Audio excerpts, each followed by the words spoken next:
Hello, everyone. Welcome to another Werewolf Foxcast. I don't know if you guys have noticed, but we have changed seats. So, is this thing on? I'm hoping the audio is working. I think it is. And you have sound. Yes, you can tap the table, and we're good. How are you doing, Chemical? Long time no see. It's been a few months. Yeah, it's been a minute. It has. So, what's been new with you? I feel like I need to move more this way. So just scooch your gooch. Hold on. Ear height. Hold on. So I discovered there this you beer the go. other day. It's the Montucky Cold Snack, and they were $6.50 for a 6-pack of those. It's pretty dirt cheap. Does it bother you, Luna, that we're in the wrong spots? I did this for actually the bar, but currently the bar is currently closed because we do not have a bartender, as you can clearly see right here. The bartending is empty today, so it's just going to be us.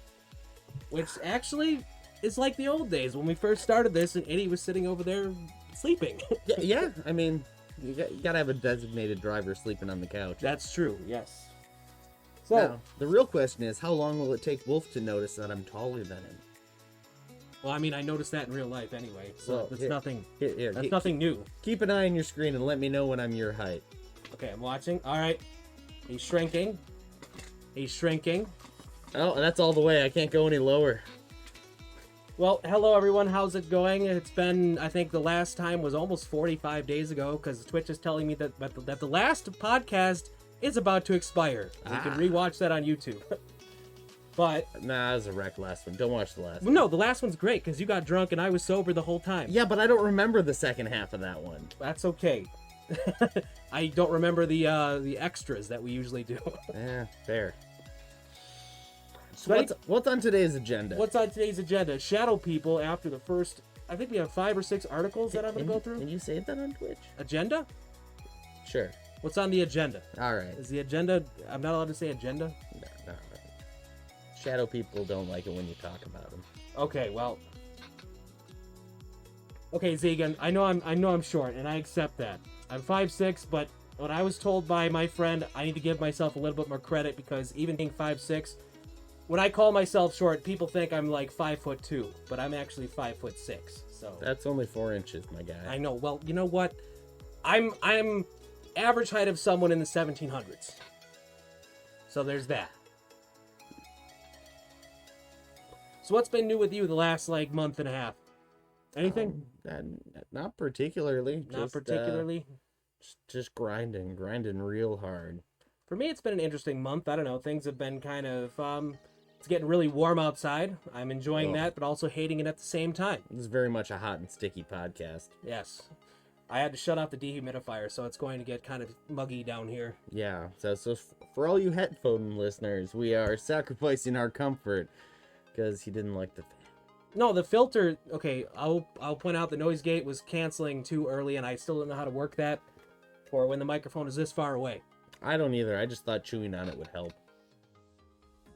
I'm not 5'2", faded. I'm not 5'2". I'm not. Okay. He might be. I'm not.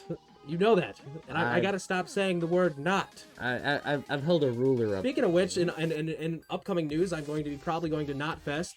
I'm going to see Slipknot and a bunch of other bands. Oh, I'm going to see Rise Against at Summerfest. I'm going to see Rise Against with the Knot. No, Rise Against is its own thing at Summerfest, and the Knot is a wine. I don't know if you know that. A wine? I thought it was a whiskey. It's also a whiskey too, but it's a wine. How many knots are there? Quite a few. Actually, the wine is called the Red Knot. Oh, Yeah. that makes more sense. We actually had it at a convention one time on Peter Steele's the day he passed away, in respects for the man of typo negative. I've gotten naughty. Yeah, I'm going to Knotfest, Zegan, because my friend Brad said we have to go to this, and I said I guess I have extra money right now, so why not? Once again, moving on. For me, how was your? My 4th of July was good. How was your 4th? It was good. I went to a mall parking lot and saw like 5 different things all at once. You saw the celebration all around, huh? Oh yeah, no, it's really great when the fireworks are vying for your attention, and it was like, oh, you have my attention now. Oh, now this one's going, and then it was really just a who's gonna last. I like the way that you look at it, like the fireworks were all looking at you. Yeah, We're trying to get your attention. Are you not the main character of your own story? I guess. This is true. You are the protagonist of your own little story that's being broadcasted somewhere, right? I don't know. I'm a side character here, but when I'm the main character, like, shit's intense. Yeah. Speaking of intense, I gotta go camping with you guys again. Shade keeps offering, and I keep not going. I need to successfully go. Okay, camping how about when you successfully go, I will successfully go with you. Because last time I went with Shade, we got kicked out of a national park for 48 hours. Well, that's because you went to the wrong area. Sure. Yes. Sure. Anyway, my 4th, I just decided to go to the local fireworks with my brother, and I ended up meeting an old high school friend while I was there. He may show up later. I don't know. We'll see. He had a lot of stories he wanted to interject into this podcast about shadow people, but we'll see how that goes. I've never had Aaron on the show before. We just got reacquainted, and we're gonna find out how that ends up working out. So, too much pee-pee. Yeah. Oh, well, you know what? Well, Luna, that's probably because the glue's wearing off of the hinge. It's a common thing. I have to keep reattaching it. I'm getting old. You just need to hot glue a magical rock into your jaw. I'll show you mine later. It's iridescent. Maybe. Just find a forest witch. She's got plenty. So, I biked up to the 4th of July out by our local fireworks where they have like a little festival. And, you know, what irritated me the most is I was out there thinking I was going to be late because I decided last minute that I was going to full out bike. I wasn't going to drive because if, you know, I'm going out there, I'm going to have a good time and I want the exercise, right? So I bike out there. It takes me almost an hour to get out there. And I was mad because Cousins up the street was closed, which is a sub shop by us. Because I really wanted Cousins. I ended up getting that today. But I went out to the 4th of July, and I got there, and I called my brother, and I said, "Where are you?" He was not there yet. So I was sitting there, trying to keep a parking spot for him, which failed miserably, because I said this woman wanted it, and then she told me a bunch of other excuses about why she needed it. And I just went, fine, my brother's late anyway. I'll just go sit on the grass by a bunch of other people with my bike. This is a real beta story. You know, I wasn't going to get in a fight in the parking lot of... Whatever. You pick and choose your battles. Yeah, what's more American than just getting into a fist fight over fireworks? With a Karen? Yeah. Yeah. No, thank you. You just say, I'm a Twitch streamer, and then take your gloves off. Nope. Anyway, I feel like that's not what you do. I don't know. Yeah, whatever. Anyway, it was a nice night. It was actually really sad because the fireworks... money. Wait, what was that? I said I hear YouTubers and fights make money. Is that how... Oh, that's true. They do. Yeah, they made... That's like, true. They do that. You could have made the monies. Who did he fight again? Floyd Mayweather. Floyd, yes, he did. Not the guy who made the lean cooking grills, but the other guy. Yeah. No, I know what you mean. Yeah. Well, anyway, I hope you had a good 4th. I hope everyone out there had a great 4th of July. It was fun. I mean, I wish the fireworks would have been a little bit more animated and emotive, but I know that everyone... I guess there was a shortage of like people that were like selling fireworks. There's just a shortage of fireworks and supplies in general this year, thanks to everything that happened last year. Just enjoy it while you can. You're gonna look back 50 years from now, and there's gonna be drone displays making synthetic fireworks. That sounds boring. And you're gonna think back to the days when you actually had dangerous shit going on. That sounds really boring. Like I watched a helicopter take off on the 4th of July, and I was like, that must be the craziest pilot they have. Yep, I wish they would have done... I actually found out the reason they didn't do the 3rd of July by us, you know, with the U.S. Bank fireworks they have at the lakefront, was because of that shortage. I thought they were just canceling it because of, like, for reasons based on COVID. But no, it was literally because they could not find supplies and the crew to do it. Yeah. So... But let's move on to the first article. I've got a few lined up for us. Okay. We had a whole month to, like, look at all the random, funny, weird shit that I saw over the course of what I missed since we last podcasted. Yeah, and as is tradition, I waited till today to look at any of that information. It's tradition. It's been a tradition. It will keep being a tradition. Tradition is important, just like the 4th of July. All right, so Tennessee... I pledge allegiance to not prepare. I pledge allegiance to Chemical's knees, under tablecloth, and I don't know where else that's going. We will emancipate this table. Oh yeah, Hear me you out. have a comment about, actually, before we get into articles, please talk about this tablecloth and the fact that I was trying to change the lighting here because all my fluorescent bulbs are burnt out, and I had to get new ones, and I tried to get LEDs, but apparently you need a whole new fixture now to put those LED bulbs in. Yeah, and a ballast and a voltage And a whole new ballast and everything. Yeah, all that. And then I got all the bug crumbs all over the table. Remember last episode when he said he was gonna iron it and it was gonna be like the best looking damn sheet you've ever seen? Well, that didn't happen. All he did was add like extra ceiling debris and like little bits of bug on top of it. Bierce, with the rate of 6, I'm assuming you were playing CSGO tonight. Assuming is a very loose statement, but hopefully your gaming went well. How are you doing tonight, Bierce? Ooh. Yo. Zegan says I'm slacking. What am I slacking with? Shablon, I think that's how you pronounce your name. Thank you for the follow, dog. What is up? How are you doing, my friend? Cheers, my guy. The point is, we're going to destroy this tablecloth one of these days. It's really ruining Knee stream. He wants to. I used to be a much more active streamer, only showing under the table streams, but it was just neat. It all got ruined with this tablecloth. I know, the tablecloth really ruined your meta, didn't it? It's off-white, man. It's off-white. That's okay, Beer. Sometimes you're on a win streak. Sometimes you lose some. We actually won some the other night playing CS on Saturday. Hopefully everyone who's just tuning in now, their 4th of July was fantastic. We're going to be talking about Shadow People later. Right now we're going into some funny, interesting articles I found over the last month and a half. But yeah, if you're not from America, hope you enjoyed your 4th either way, whatever you did on that day. Yeah, also hello to all the new people in the stream. There's some names I don't recognize in here. And it scares him. He's terrified. Yeah. So Tennessee woman sues after state officials deem vanity license plate offensive. So a Nashville woman is suing Tennessee officials after a vanity license plate reading 69 PWNDU, 69 pawned you or owned you, was taken away after a decade of her using it. When Nashville woman Lee Gilliam purchased a vanity plate to celebrate her interest in astronomy and gaming, it did not occur to her that her constitutionally protected speech could land her in jail. Her lawyers at Horowitz Law Appeal blah blah blah wrote in a press release, Tennessee Department of Revenue officials ruled it offensive, in quotes, and in violation of law, putting Gilliam at risk of prosecution. So I'm going to pull this up real quick. We have a little image of this right here. So there it is. There's the, you can hold it if you want. I'll just do that. There we go.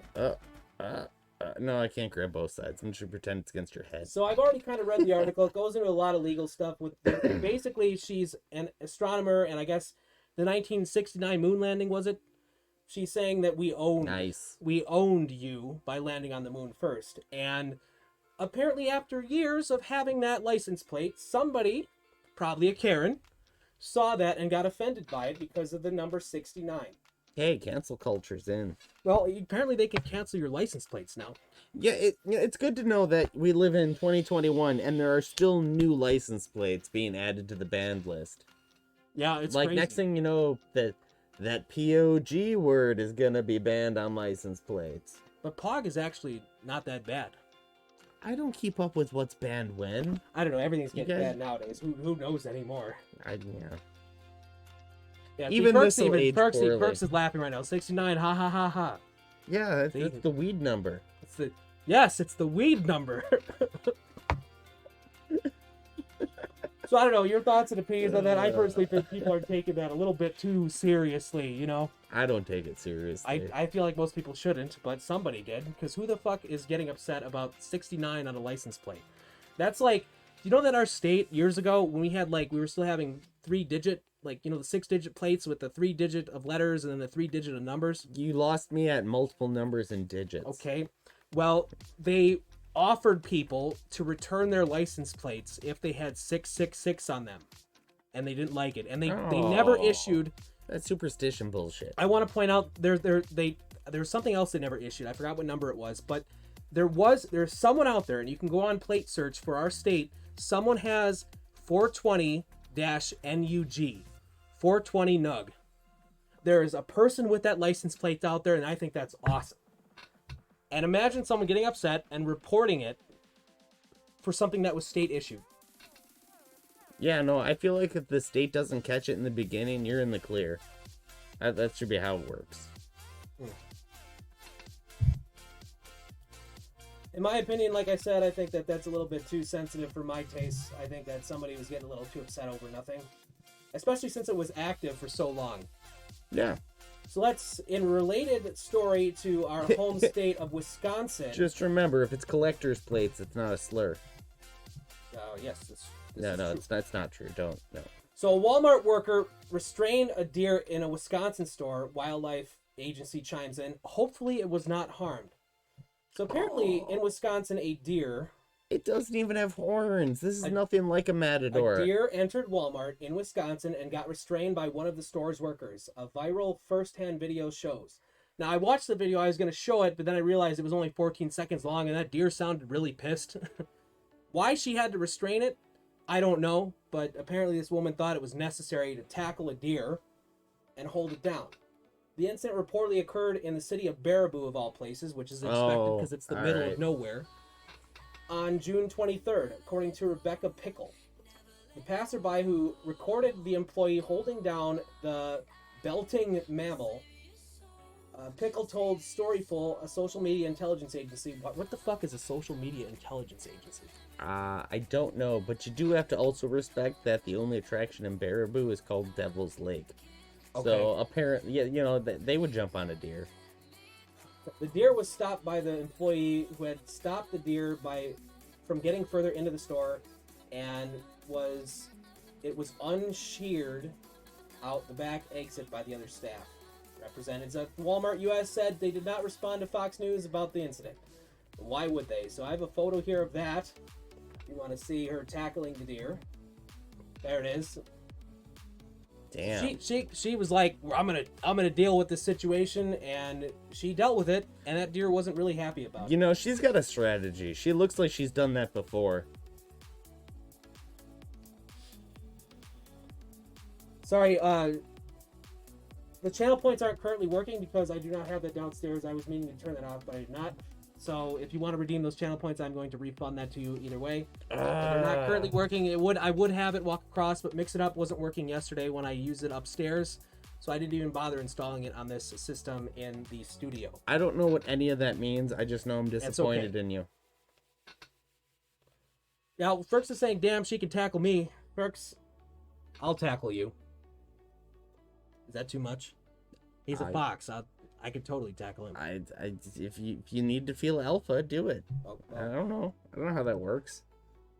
Moving on. I just dig holes when no one's looking. I know you do. Talk about it back. That's for the audio listeners. So, UK neighbors cut tree in half over bird poop dispute. We were absolutely distraught, they said. Now, this is like literally what, those bad sitcoms in the 90s where they would cut the entire room in half. Yeah. These people actually did that over the fact that a tree was overhanging the neighbor's yard, and apparently this had been going on for 25 years, and they got sick of it finally. So, when words fail, sometimes you just want to have to cut down half a tree. At least that's what one couple did. The couple in Sheffield, UK, called it arborist to cut down half of the branches of a 16-foot tall tree that were hanging over their driveway, according to reports. That's a pretty fancy name for a lumberjack. The rest of the tree is in their neighbor's yard. Their neighbor, Bharat Mistry, told SWNS that the tree had been in his front yard for 25 years. However, during the coronavirus pandemic lockdown last March, Mistry's neighbors reportedly asked to have the tree removed.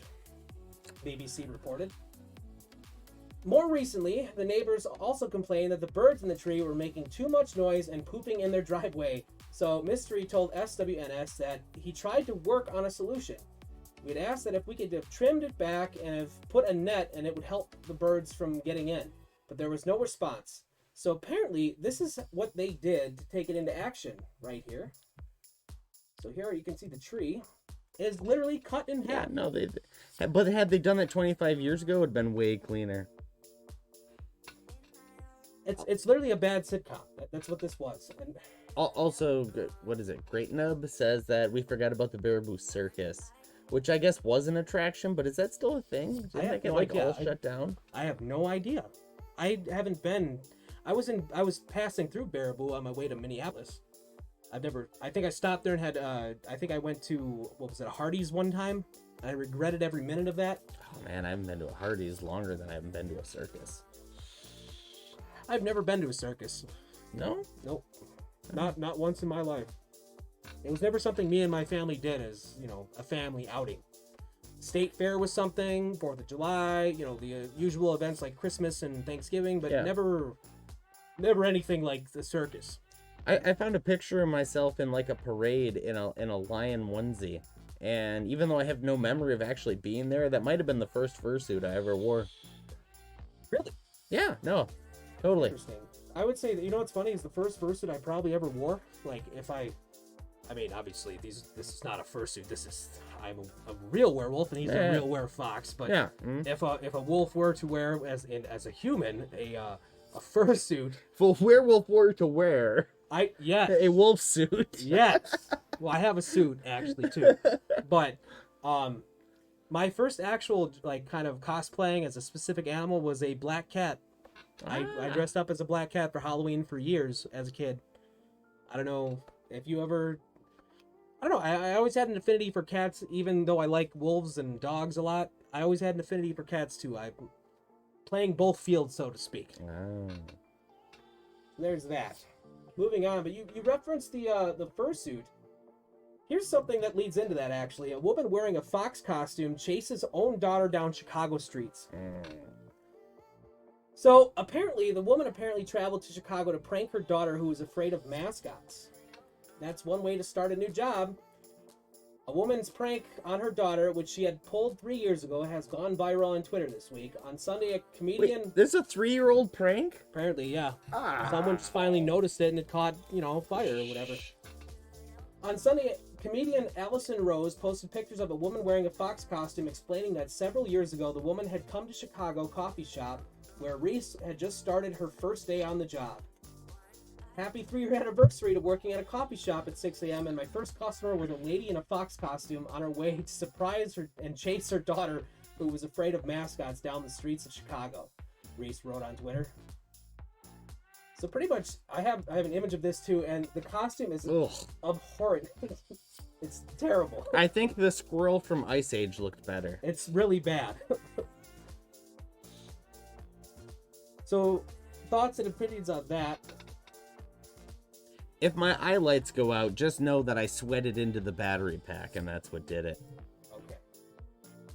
So apparently, Reese went to explain that the woman actually traveled from out of town to pull the prank. Like, this lady had flown all the way from out of town to surprise her kid by chasing her down the street. What a mom. Flown. That means she's not even, like, Midwest. That means she's, like, West Coast or East Coast, right? Apparently, the story didn't end there. Reese posted an update saying that both the mother and daughter found Reese on social media. So I guess... you guys aren't going to believe this, but the daughter found me on Instagram, and the mom also found me on Facebook. So crazy. So apparently they talked and said, happy 3-year anniversary to working at a coffee shop at 6 a.m. to my first customer was the lady in the fox costume.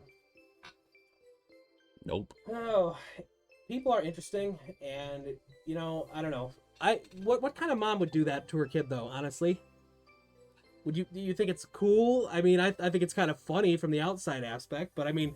if my mom showed up to terrify me with something that I was afraid of, I don't know how I'd think about it. I'd probably be pretty mad at her for a while. If I was management, I'd be like, hey, come here, liability. We need to talk.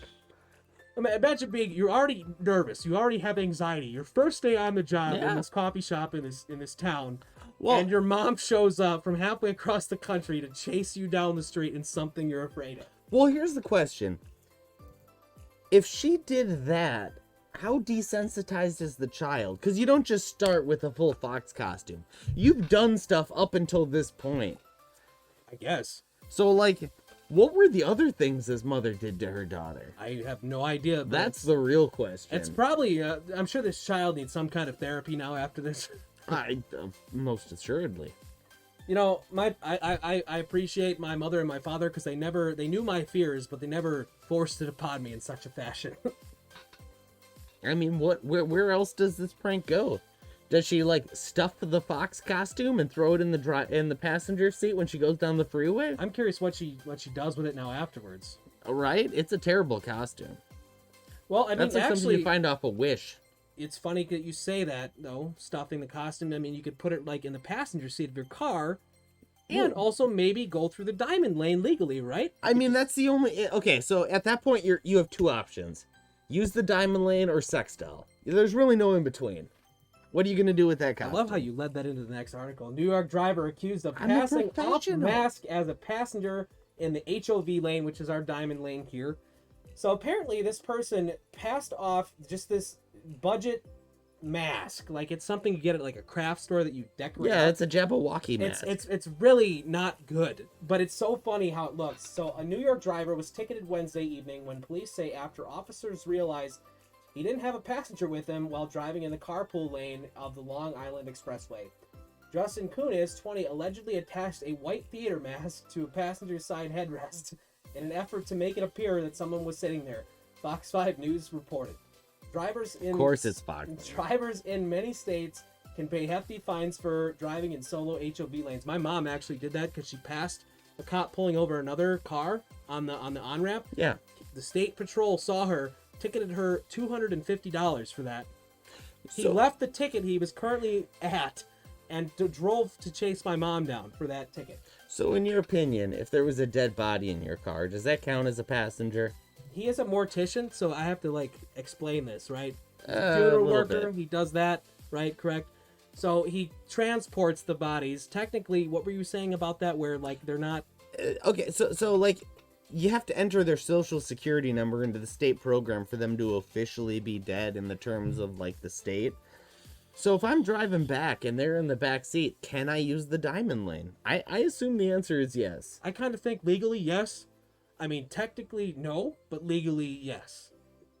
It's kind of like, it's a big gray area that would probably hold up in court, and then they'd have to change the law.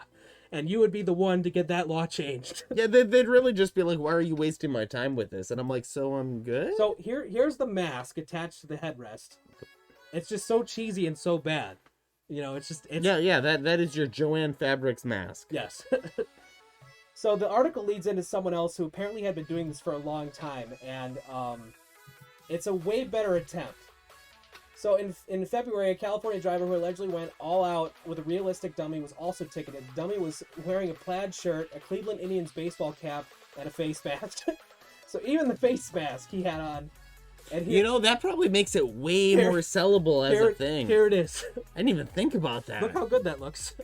Yeah, no, that's fair. That just looks like a hipster with cancer. Apparently he had been doing this for a year and a half until he got caught. Yeah, no, I can see why you get away with it that long. It's very, very realistic. The sub-cop knew something was awry, right? I mean... See, my opinion of that, this dude had been doing that for so long and had gotten away with it and didn't put all the effort into it. They should just give him a free pass. He put all the effort into it. But then I guess if he did that, other people would also put that effort into save. I think the free pass was all the times he wasn't caught. That's true. You're right. No, you're right. You're right. So... Well, I see sex doll in the comments. Oh, really? Must be a real good impersonation. I'm sure somebody has tried a sex doll at some point in time. Or it could have been a sex doll, or I don't even want to know now. I mean, that's the lowest of budget. At least the one he used looks like some effort and time was put into it. Oh, yeah, that man was probably an artist of some kind. I mean, it's funny. I mean, you're going to be bragging to all your friends, hey, look at this, check out what I got.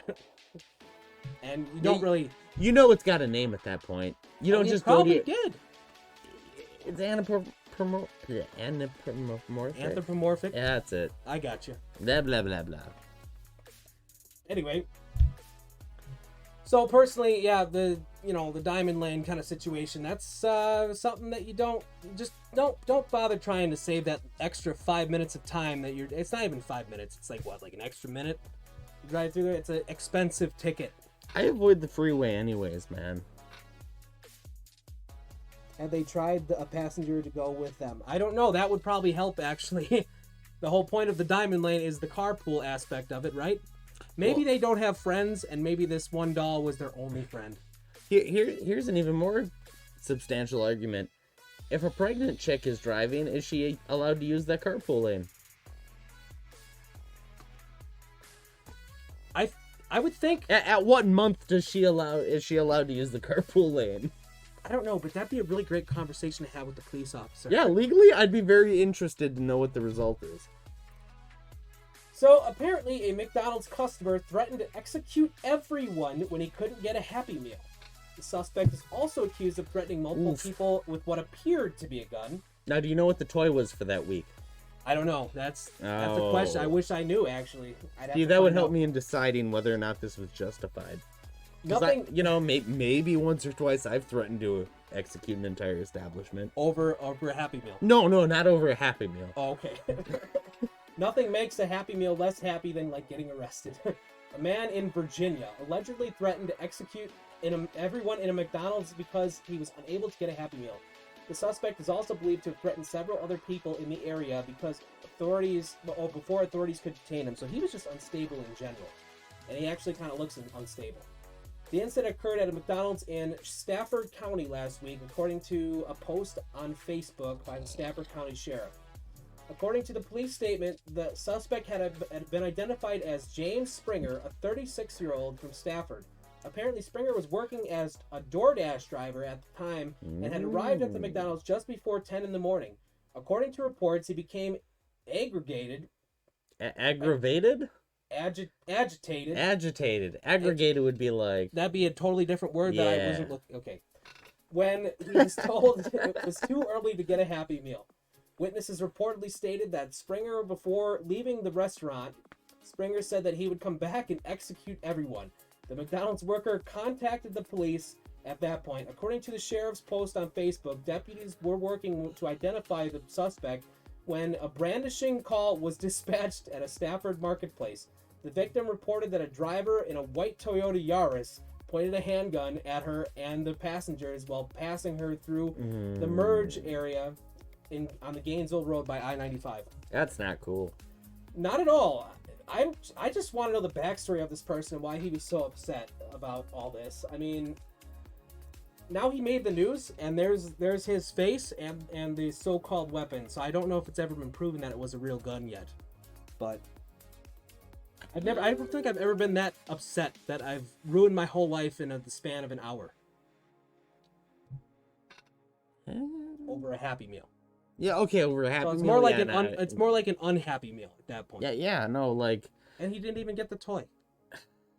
Now, see, my question is, if he was working as a DoorDash driver, was this a DoorDash order that was before the time and he couldn't get the Happy Meal and realized that maybe he would get in trouble for not delivering the items, so to speak? Maybe this was his last straw. He'd gotten a lot of bad reviews through DoorDash. And I'm pretty sure you can just boot, like, the order to someone else.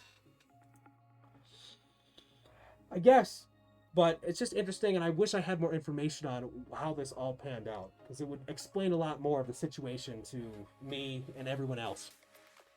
Yeah, I don't know the fine details of door dashing. I've never done it.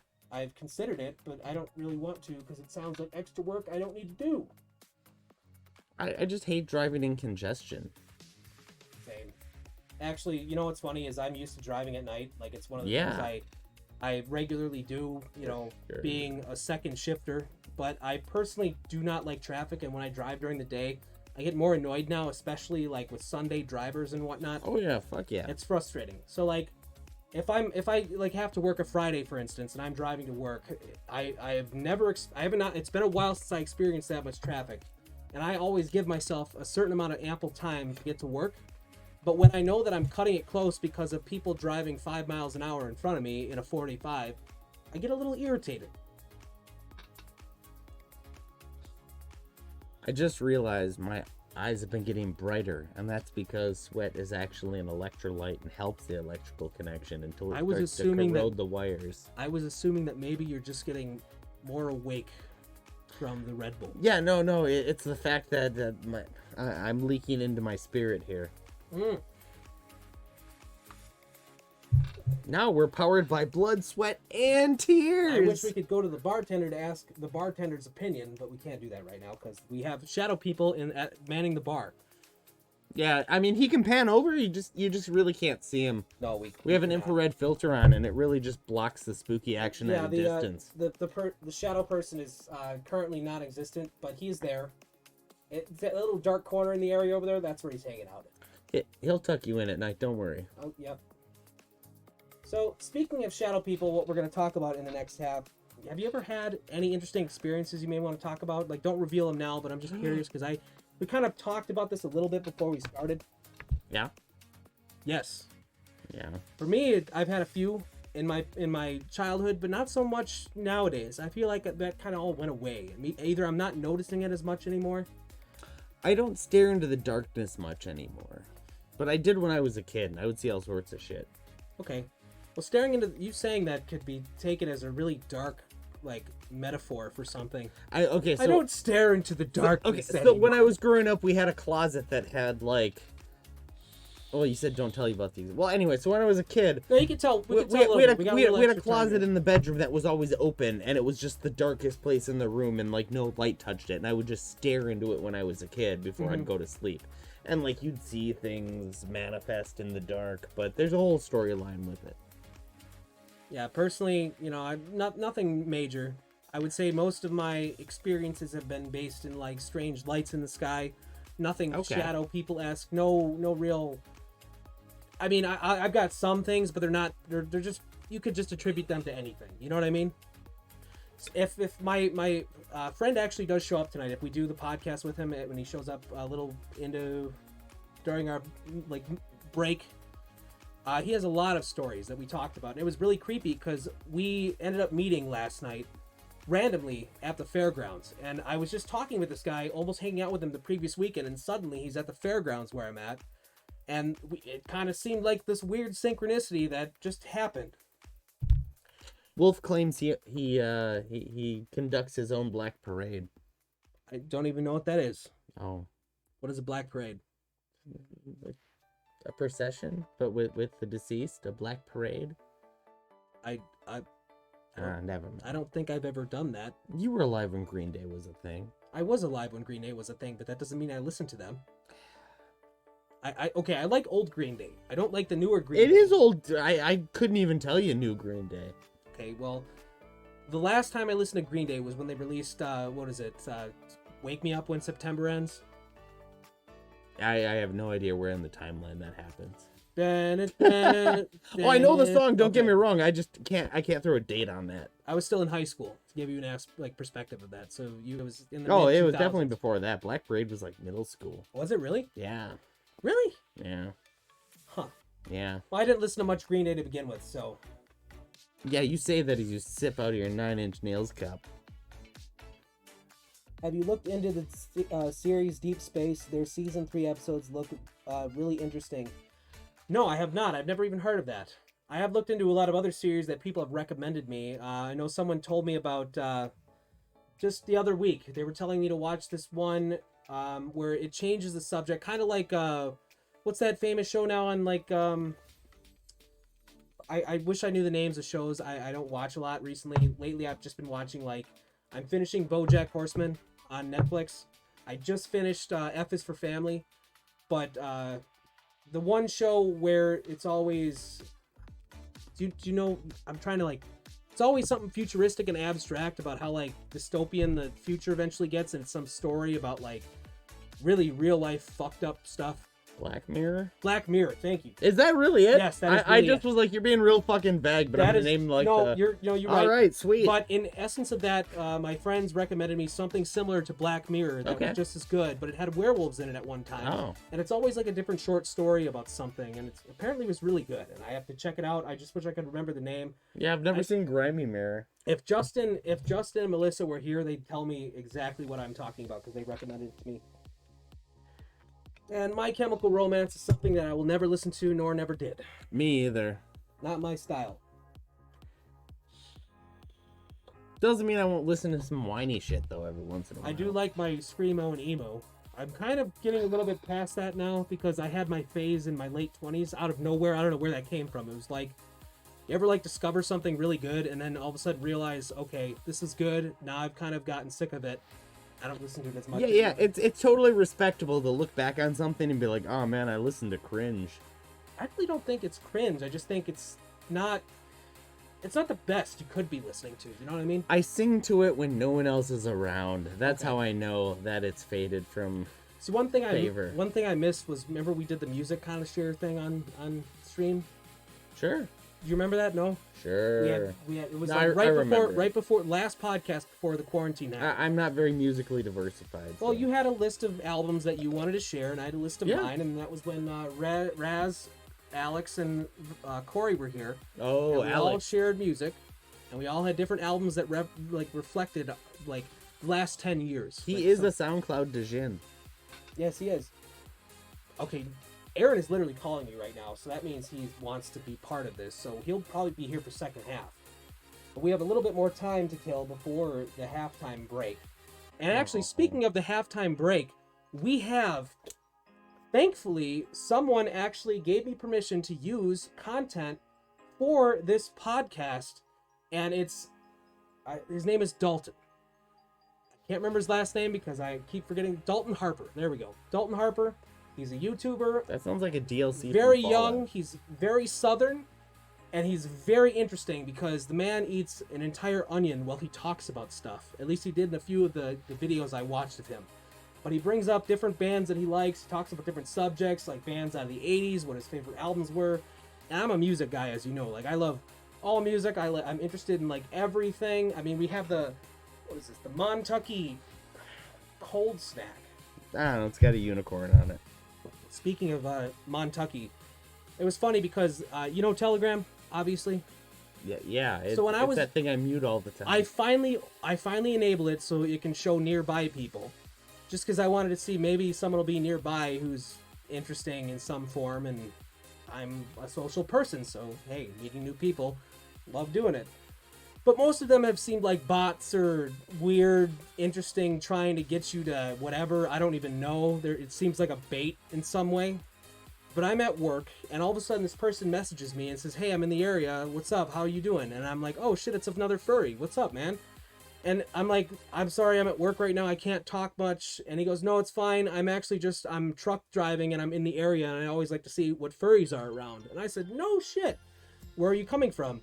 And apparently they said they've been driving all the way from Kansas and were stopped at the Loves out on like Ryan Road. And they just happened to be in the area where I was and were just saying what's up. And it was so interesting. And I said, well, where are you from? And then this is where it ties into the Montucky, because he made some comment about, well, I'm from Montana and it's way too cold up there and I'm looking to move south. But it's basically Montucky because no one's around and it's very rednecky over there. Oh. Yeah, I don't know. It's interesting. Have you ever done that with Telegram? Opened up the app to, like...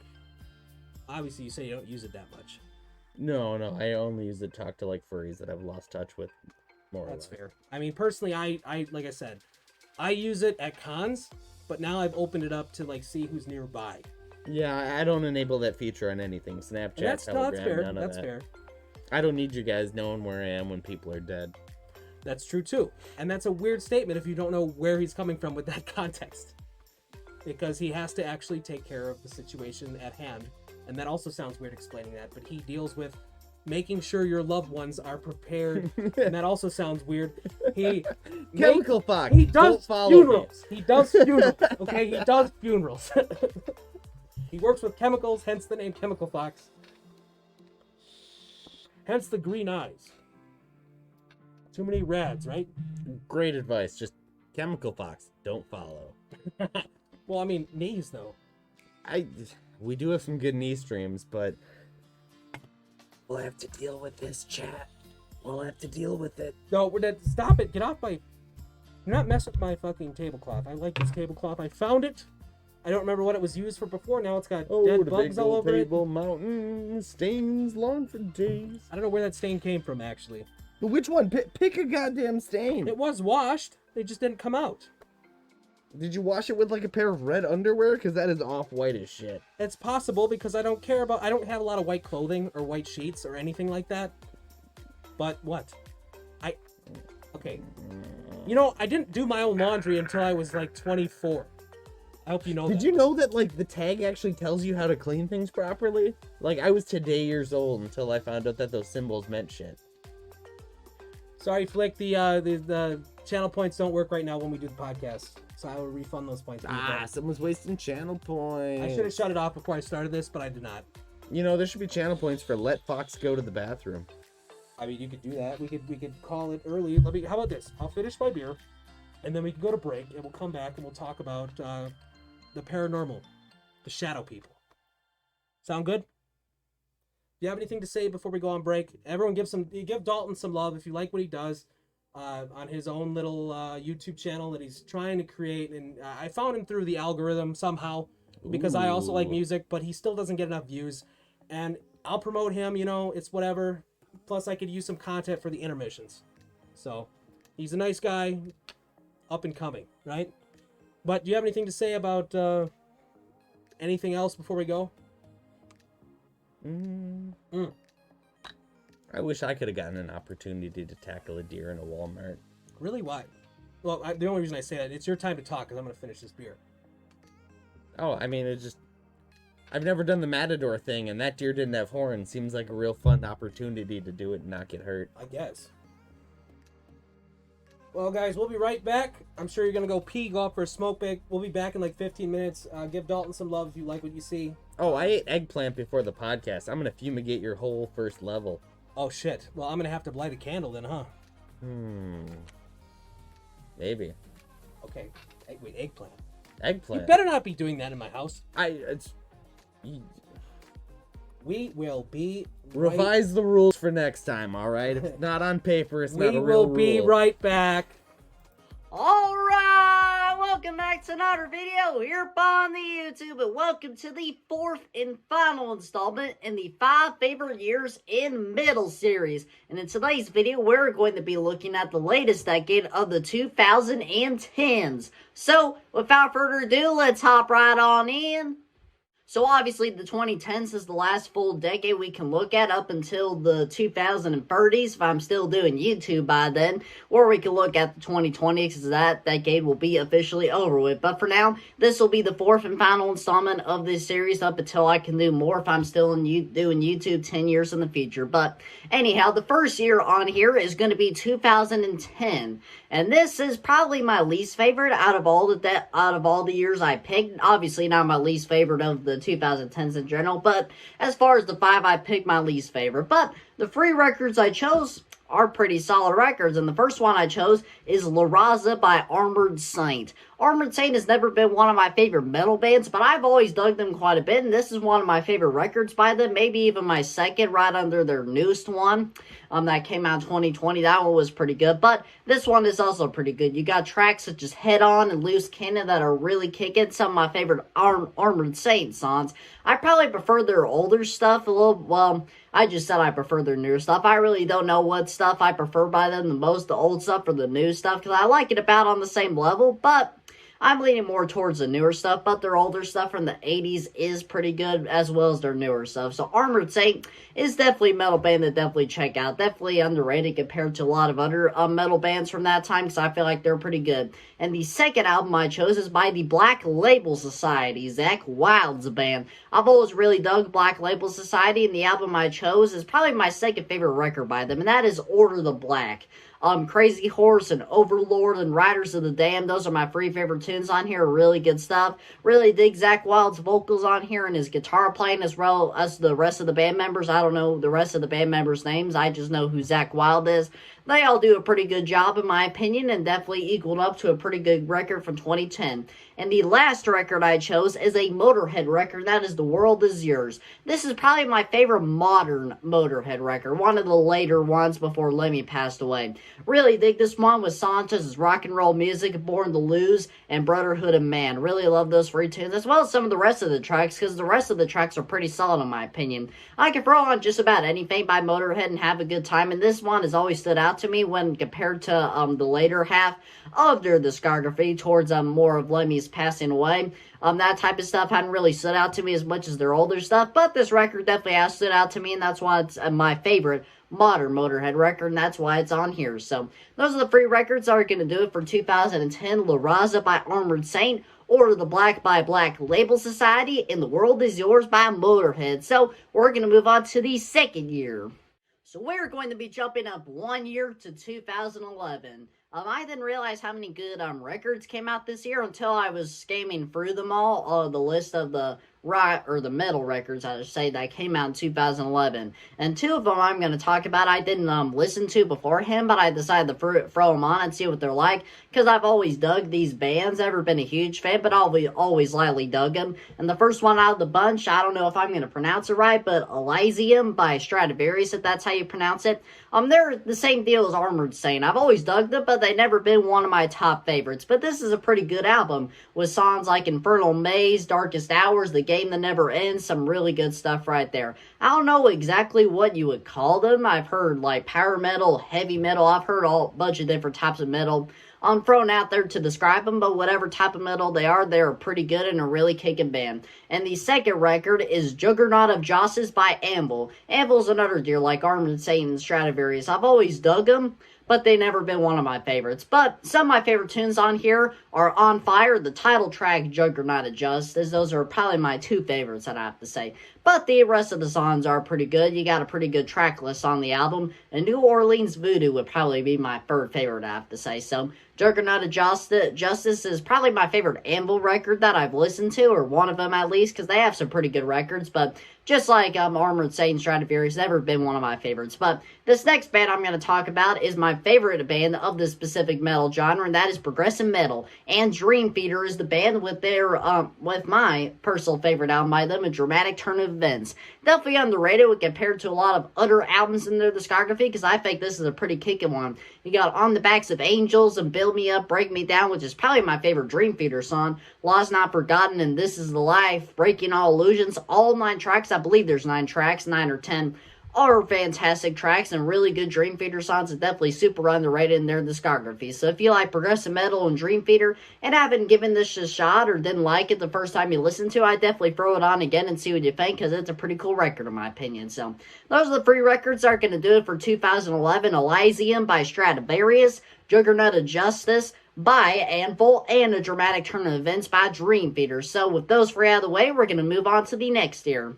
We're going to be jumping up a number of years to 2016. The late 2010s are definitely my favorite part of metal for that, and music in general for the late 2010s. Really love that era of music in general. And the first record I chose is a record by Amon Amarth, one of my 3 favorite death metal bands, and one of the only ones in the genre I like.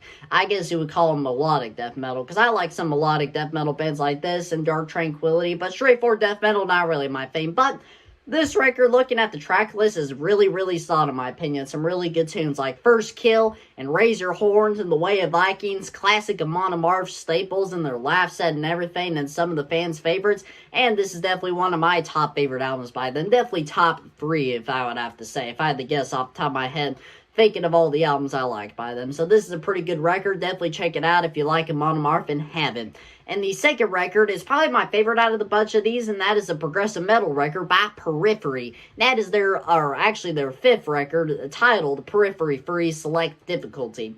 This is a really good album. You got Marigold, Remain Indoors, Absalom, if that's how you pronounce that track, and The Way the News Goes, some really good tunes. Those are definitely my 4 favorite Periphery records. Really good stuff, really good progressive metal band, pioneered the gent sound, and they are definitely a standout from all the other gent bands of the last few years or so, whenever gent became a popular thing in metal, because their sound, while it sounds similar to a lot of other bands, definitely stands out with the musicianship compared to the rest of the other bands in that genre, so that's what's cool about them. And the third record, some people might not call it a metal record, but it's more metal than a lot of their other records. That is a record by Skillet, and that is Unleashed. You have a lot of rockers on here, but a lot of metal elements, so I've decided to include it since I substantially like this record better than a lot of other records from 2016, but I guess some others could overlap that I do like from that era. Favorite tracks would be The Resistance, Back from the Dead, and Feel Invincible, which is probably their biggest song besides Monster. That's more the rocker, but a lot of the deep cuts are pretty metal tunes in my opinion, so they're definitely a metal band in my opinion. Some people might not consider them, but I always have, so it is what it is. So those are my 3 favorite records from this, definitely in the top 3 favorite years of 2010, these later 3. Definitely are, and that is Periphery Free Select Difficulty, Jom's Viking by Amon Amarth, and Unleashed by Skillet. So with those 3 records from 2016 out of the way, we're going to jump up to the next year. we're going to be going to 2018, another really good year. And the first one I chose is by an older band, Judas Priest. Definitely one of my top 3 favorite records by them, and that is Firepower. Really dig this record. Lightning Strike, which is one of my favorite Judas Priest songs. Children of the Sun which is my second favorite track, and Evil Never Dies. But looking at the track list here, really solid album and really cool. One of their best in my opinion. Definitely their best modern album, if I have to say. And a lot of the fans and Judas Priest fans and metal fans in general really dig this album, so that's telling you something. And the second record I chose is by a progressive metal band, Haken, and that is their album Vector. I've always really liked Haken, especially this album with songs like Puzzle Box and The Good Doctor and Nil by Mouth. Some really good stuff. But looking at the songs here, really strong album. Definitely one of their better ones, in my opinion. Definitely my personal favorite by them. Same thing with the third band, Tesseract T with Sonder. I've always really dug this album. Keen and Junie are probably my 2 favorite songs. Luminary, I think that's how you pronounce it. Luminary would be my third favorite one. I've always dug Tesseract T. I guess you would also call them a progressive metal band. Definitely one of my favorite modern progressive metal bands, and this turned out to be a really good album. I didn't know what I would think of Tesseract T when I first listened to them, but after listening to them, they turned out pretty good, so that's why they're on here. So those are the 3 records that are going to do it for 2018. Firepower by Judas Priest, Sonder by Tesseract T, and Vector by Haken. So we're going to jump up to the final year of the 2010s, 2019, which might be my favorite, I don't know, but that's obviously the last year that's possible on here, so let's get to that. But before we officially get to 2019, I want to announce the Spotify playlist I made for the series. Now that this is up, I updated it and added the 2010s in there. So we have my 3 favorite songs from all the 3 records I talk about in this whole series, from the 1980s, the 1990s, the 2000s, and now the 2010s. So if you like all these bands and artists I've talked about throughout the series and all 4 videos, and you got Spotify, I definitely check the playlist out for yourself to listen to and see what you think. Because if you like all these bands and albums and artists, I'll guarantee you'll probably dig a lot of those tunes that are on over there. So with all that out of the way, we're going to officially get to 2019. Alright, so 2019, and the first one was a no-brainer for me, my favorite record from this year by my favorite progressive metal band, and that is Distance Over Time by Dream Theater. Really did me some Dream Theater, definitely a top 10 favorite band for me. And Distance Over Time was actually the first record I ever checked out by them, because I heard some good things about them, and I seen they had just come out with a new album, so I thought I would check it out, and I was blown away by it. Obviously, hardcore Dream Theater fans that have been listening to them for years. This album was either they loved it or kind of on them, depending on the person. But I was blown away the first time I heard it, because I had never been exposed to the Dream Theater sound before. So this is why it's one of my favorites. You got Untethered Angel and Out of Reach, then Barstool Warrior and Paralyzed, At Wit's End. A lot of really kicking tunes. This is some of my favorite Dream Theater songs. Really love the guitar tone on here. One of my favorite Dream Theater guitar tones, although John Petrucci always has some really cool solos and riffs and guitar tones in general, so that's a positive. And the second record is another Monomorph record, Berserker. Fafner's Gold, I believe that's how you pronounce it, Fafner. Crack the Sky and Raven's Flight, some really good tunes on here. Those 3 are definitely some of my favorite Monomorph tunes in general, some of my favorites, and I really dig the growls on here, especially from a lot of records. I can tell they've improved as a band, musicianship-wise and talent-wise and songwriting-wise as they got along, when they become more melodic, I guess you would say, so it is what it is. So that would be my second favorite. And my third favorite is The Nothing by Korn. Korn's always been one of my favorite new metal bands, but I've never been a huge fan of them. I like the total maybe 8 songs by them, but I really did this record. I was pleasantly surprised. You'll Never Find Me and Finally Free in the Darkness is revealing some really good tunes by this band. And this is probably my favorite album by them. I was pleasantly surprised for how much I dig this album. Because all their classic albums, I like a handful of songs off each of them, or less than a handful, about 2 or 3. But never really been a huge fan of this, but start to finish, this is a pretty solid one in my opinion. So those are the 3 and final records of this series up until 2030, if I'm still doing YouTube by then. Distance Over Time by Dream Theater, Berserker by Monomorph, and The Nothing by Korn. So we're going to get to my final thoughts. So those are my 5 favorite years of metal music of the 2010s, 2010, 2011, 2016, 2018, and 2019. If you dig metal from the 2010s, let me know down in the comments below your favorite years and some of your favorite records of the 2010s when it comes to metal. So without all that away, we're going to get to the outro of this video. So I do hope y'all enjoyed this video here upon the YouTube, and if you did, and some of my other videos, please consider subscribing to this YouTube channel. I got a lot of them playing coming up, and make sure to hit the little bell notification with Bob Raffini so you get notified every time I put a video out. Link down below will be my playlist for this series, with all the rest of the videos in the series, the 80s, the 90s, 2000s, and this one. So if you like this one and haven't seen the other ones, definitely check that out, because you'll probably find something you'll dig over there.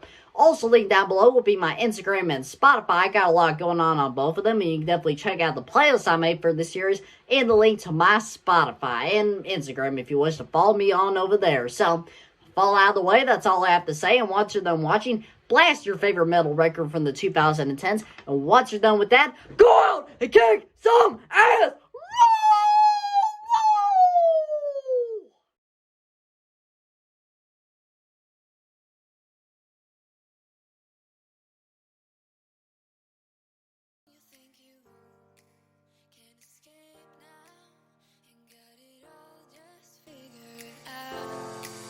You can take it through the ceiling to the rooftops while I'm leaving.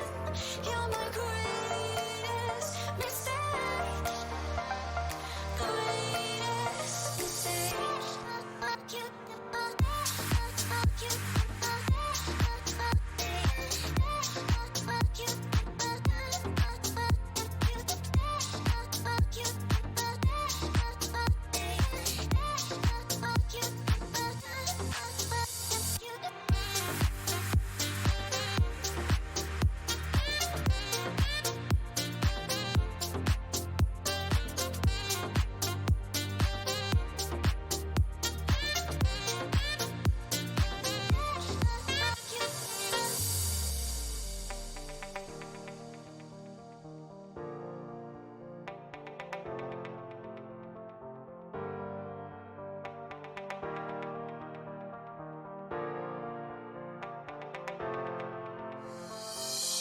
Maybe I know all your secrets, but you tell me stupid lies. Oh, you think you can escape now and got it all just figured out. You can fake it through the ceiling to the rooftops while I'm leaving. You're my greatest mistake. Greatest mistake.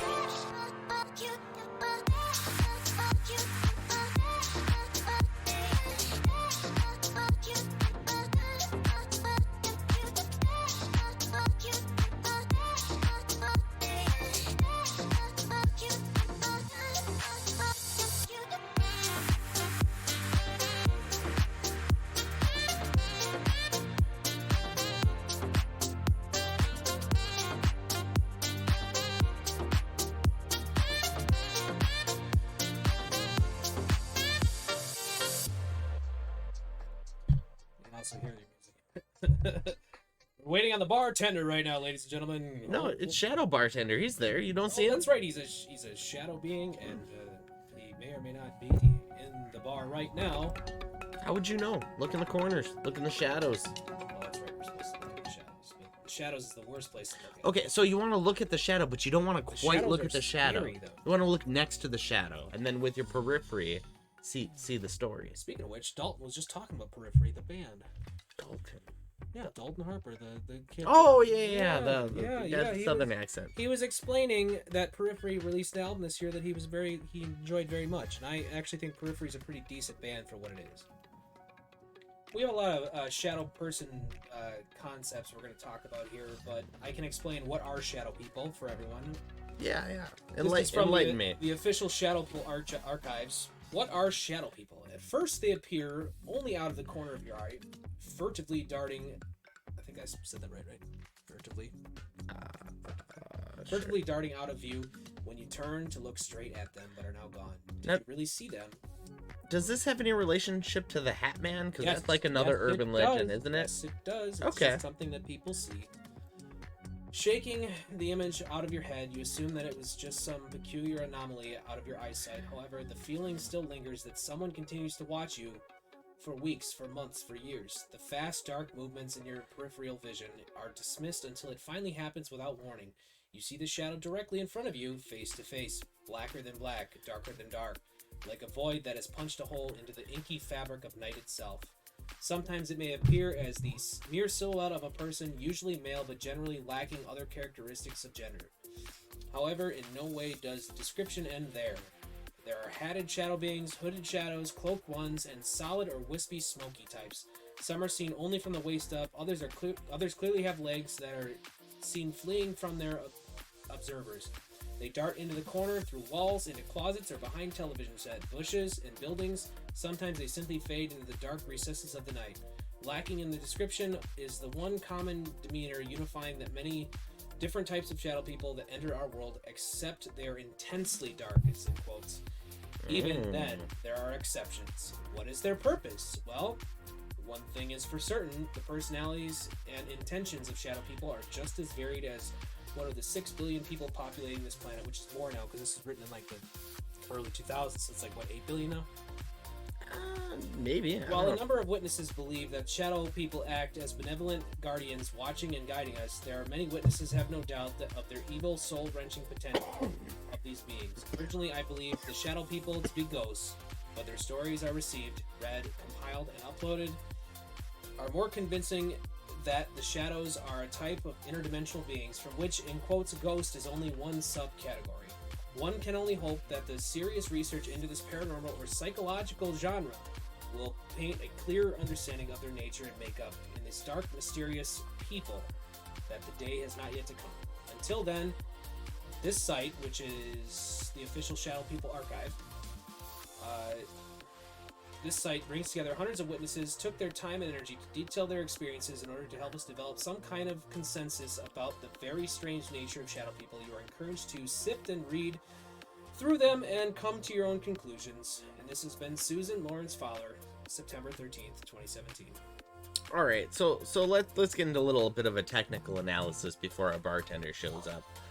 So, now, do you consider these shadow people the absence of light, or do you consider them just the interference of light? The interference of light. Because I've been looking at a lot of like light-based logic gates and like quantum computing kind of stuff, and a lot of those are photon-based. But there's two ways to have darkness. There's just no light particles, but there's also the destructive interference with the light, where the light cancels itself out. So are you saying that in your opinion, that the shadow people are another energy canceling out the light, or are they the void of light? I think it's another energy canceling out the light, because they appear where there shouldn't be there shouldn't be. It's not something physically blocking it. It seems like abnormally dark in an area where it shouldn't. You see something out of the corner of your eye. It could be like in the side of the room, or it could be up like by just out on your walk.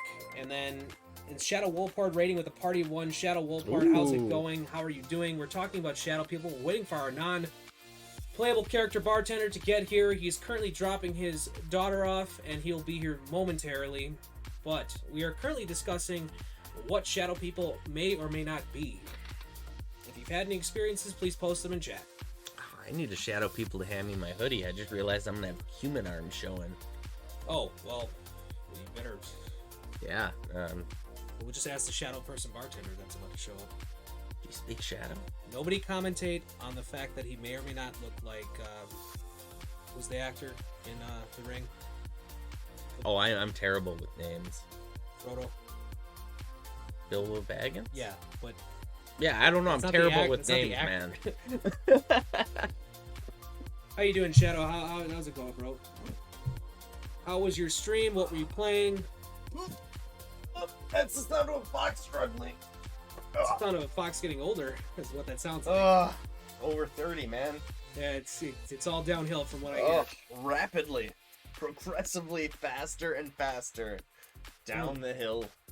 That's why you gotta keep yourself in shape as long as you possibly can, which I'm doing really poor job at right now. I refuse to exercise. I don't need it. I don't need it. SpongeBob reference incoming. That was it. Doing okay was playing Mass Effect Legendary Edition, working through 3 right now. Okay. I never really played much of Mass Effect, but I like the concept of it. That's the one in space with the aliens, and there's all different, like, forces of aliens and whatnot. Yeah, I know what you're talking about. I heard the graphics are amazing in that game. I didn't finish it myself. Okay. Well. Yeah, there's a couple things I didn't finish. So we're not supposed to talk about what he told me last night, so he doesn't want to bring that up. Oh, okay. Just so you know, because it bothers him immensely to bring that up, because he doesn't want to invoke any negativity. Yeah, that's fine. I mean, my only comment is I'd be real disappointed if I didn't get to see, like, a spiritual battle royale, but... Okay. I mean, well... Oh, well. Okay. Whoa. I like to think I have my own camaraderie of souls I've gathered over time. Well, doing the work you do, I'm surprised you probably have an army, because I feel like you're a very good soul when it comes to doing the work. I like to think that I gain more favors than, like, negative favors, but we'll see. Who knows? Because he can't see the wolf or the fox right now. Oh man, if he only knew that our flesh was showing. Yeah, no one wants to see that. Oh yeah, it's just bare-faced human skin. Ew. It's really gross. Ugh. Really gross. It's so pink and fleshy. It's fucking gross, guys. You don't want to see that. That's why we have an 18+ stream. Yep, because it's a hot and sticky podcast. Thanks, humidity. Thanks, Wisconsin, for the humidity. Yeah. How about that humidity? Too bad Wolf owns such a nice mic that we have to turn off the dehumidifier and the fan. Otherwise, you headphone listeners would be in a very sad state right now. That's true. We get this upbeat music to talk about shadow people, too. Oh, yeah, it's totally like it's elevator bubbly music and to Yitsu. It's not... I'll probably turn the music off for the shadow people conversation. I feel like I should play some dark shit for that, but... Oh, yeah, I'd like some ominous, like, acoustics. You got ominous acoustic? I do. I'd actually be surprised if the YouTube algorithm catches up on that. You got, like, build up without the drop? I've got, like just noise, where it's just, like, really, really scary shit. Alright, I'm cool with lowercase. So the aspect of the podcast is about to get a little bit more creepier when Aaron arrives. So we'll see how this works out. We also have no idea what the content will be about. We do not. It's exciting for everyone. It's a freelance shadow boxing. It's exciting for everyone, including me, because I have no idea what to expect. What you sent me on Discord, okay, I'll curiously go gather and look at this right now. Okay, the Deep Space series you were talking about. I will note that and look at it in the future. And I also see that Zegan is playing Darkest Dungeon. Zegan's not playing Get His Ass Over Here? No. Oh, okay. He woke up late tonight. That's why we don't have the original bartender we normally have, because his friend kept him up too late last night thanks to the 4th of July. 10 minutes of empty bar. Yeah, Lone. Hell yeah, that's what it's about. We're looking like naked mole rats over here. You don't want to see that. Yeah, no, it's fucking gross. You really dude. don't. But see, this allows me to drink this purple haze because I need a straw. I should slam this Jagerbomb I poured off yes, camera. Yes, you did pour that off camera. Alright. So, Aaron should be here really shortly. We'll have an hour of shadow people to talk about and experiences if you've had any. And if anyone's had that in, you know what, hopefully that it stirs up something in the recesses of your brain where you can go, oh yeah, I've experienced something like that before. Because most people, when they see paranormal stuff or experience paranormal stuff, they kind of put it off as just anything, but it's something that usually you remember, you know? It's an experience you had as a child. Like, for me, I can go into this right now. I wasn't really a shadow person, it's more of a ghost kind of thing, but I saw my grandfather out of the corner of my eye in the corner of the room. And he was still living at the time, but it makes you wonder about time and like other dimensions. If maybe my grandfather in the past life went back, because we were really close, you know, when I was a kid. He would build things for me because he was a woodworker, and he'd play like, you know, games with me, and you know, like just like when I'd build cities, he'd always be there playing, which I wish my dad would have did more of, but dad was busy with dad things, so grandpa did it. And that's something I still appreciate to this day, because that's something that I feel like a parent should really do with their kid. They should play with them, especially if, you know, their kid is like, hey, Dad, I want to have fun. I want to play this game with you, and not, you know, do it. That's why I appreciate my grandfather very much. So I'm wondering if he traveled back because time is totally different when you're not alive anymore. If there is a soul and whatever, maybe he was just checking in and watching me play games by myself as a kid. My next question to you is: do you try to live a paradox-inclusive lifestyle? So what do you mean? All right. Well, we could probably switch the camera back for those people so we're less mole ratty. We could, but the fur is growing, the paws are getting bigger. Oh wow, are they? But Beans are showing. So one of the things I do just to keep myself paradox friendly is anytime I get a fortune cookie, I leave it in the kitchen cabinet overnight. Okay. Yeah, paradox free. Any future me can come back and put a message in that fortune cookie, and because of like Schrodinger's bullshit, you don't know if that was a message that had always been in the cookie or one that was placed there by someone else. That sounds like... So because of the undeterministic nature of the event, I allow myself to travel from the future to past me and leave them messages or hints on the future without breaking causality. That's what I mean when I ask, like, do you live a time traveler friendly lifestyle? There's a lot of text there now. Wait, are those credits or is that? That's literally the chat. Oh, the chat. The chat's covering Chemical's face now.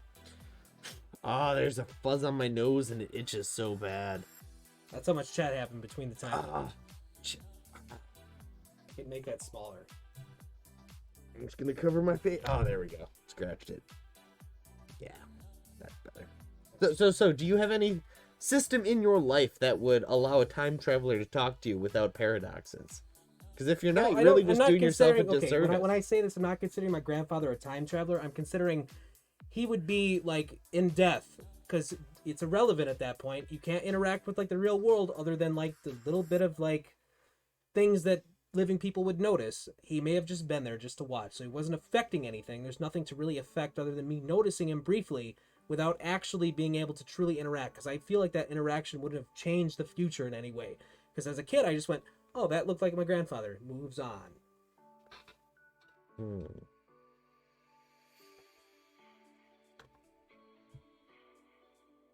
And you're thinking. Yeah. Because then there's You that can go whole into the like stories. I mean, if you want me to go into there's that whole like dimensional intervention theory and stuff like that too. But so there's nothing in your life where you just like roll a dice and see what happens. No, I like to make I sure. plan most things out. At least I like, try to. Back in the early days, you know, when religion was fresh and people were being burned as witches, the roll of a dice itself was considered an act of the gods or the will of the gods.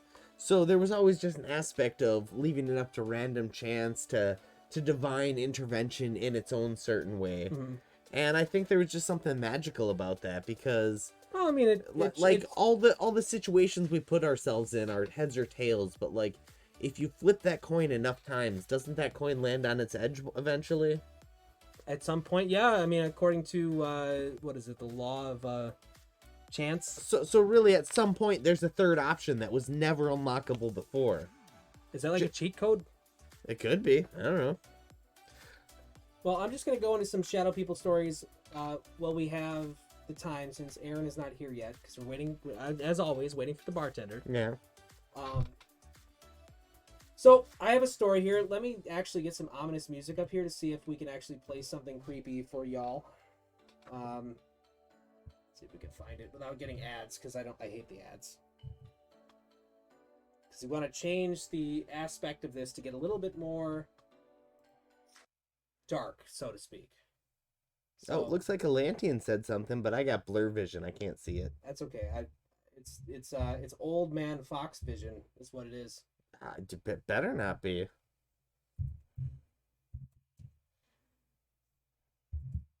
So anyway, you've never had any experiences in your life that have been like strange like that, where you've seen like the Hat Man? Do you have any Hat Man stories that you've heard of? Hat Man. Yep. I've heard stories from other people. I can't like directly tell the recall other them at stories the then. moment. Tell the other stories then. If you But can. like my own personal experience, I can attest to, because that's just Okay. you know that's memories I've lived through. But I used to stare into this closet while I'd try to go to sleep when I lived at my grandparents' house, and we used to keep our like spare change jar in there.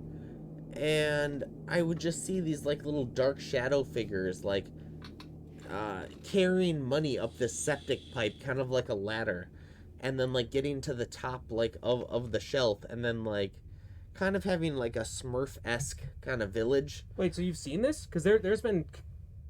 I have no idea what you're talking about because you don't brief me on this part of the shadow story. So No, let but me you're like saying- just give my You're account. saying like gnomes. Yeah, they were much that- more like Smurfs or gnomes. Is that That's- different? No, because that's... Well, it's kind of tied in, because there's the concept that maybe there's the fairy realm that exists within our, like... That's why it's been part of, like, human culture for so long, is that it's always kind of crossed over with us. But they had like big, sharp, pointy mouths. Like they didn't look friendly, but they seemed friendly and civilized and like oh, that's my phone. Thought it was a drink. But they still like interacted with each other, and like they knew I was watching, but like they still just kept doing what they did. And it was just something I'd observe every night. It's not like I had a storyline like. You know, kids make things up where it's like, Right. Oh, I went to this and I did this and I have superpowers, bang, bang, bang. This wasn't like that. This was just something I watched every night happen. Like, I had no control over the narrative. I just watched them doing their thing. And then as I got older, like, they would show up less and less. And then eventually we moved, but... Like, that's my personal experience. There's no Hat Man, there's no scary... Do you attribute it to the house, or do you attribute it just to being a child? Seeing this, you know, I really don't know.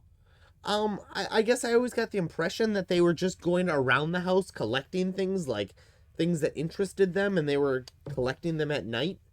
But because there are stories about people seeing like weird gnome-like creatures around. Well, and the house itself was the original farmhouse for the area, and it's like it was built in the I think like the 1870s or something. The way so Shadow, it was over a century old. The way shadow people works is like it could be really any kind of shadow that you see that is a figure that is just something that is not supposed to be there, and there's no reason for it.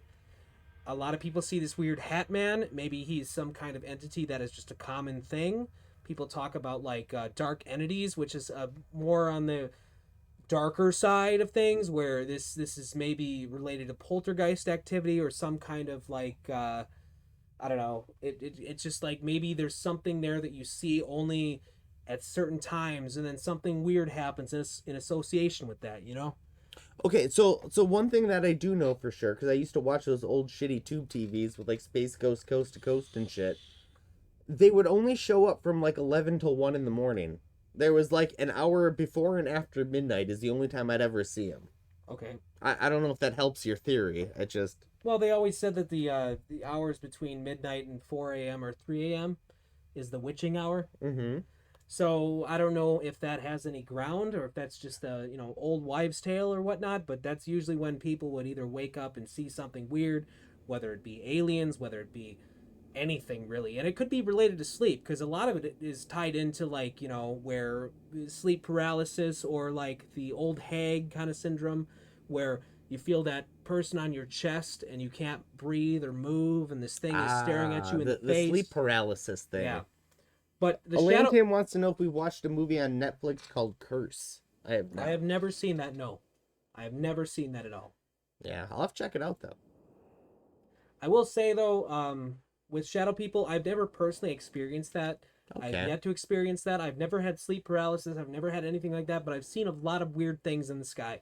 So I've seen UFOs, so to speak, or UAPs as they call them now, but I've never seen any kind of like shadow entity other than maybe hearing a voice as a child or seeing a figure in the corner of a room as a child and looking over and it being gone.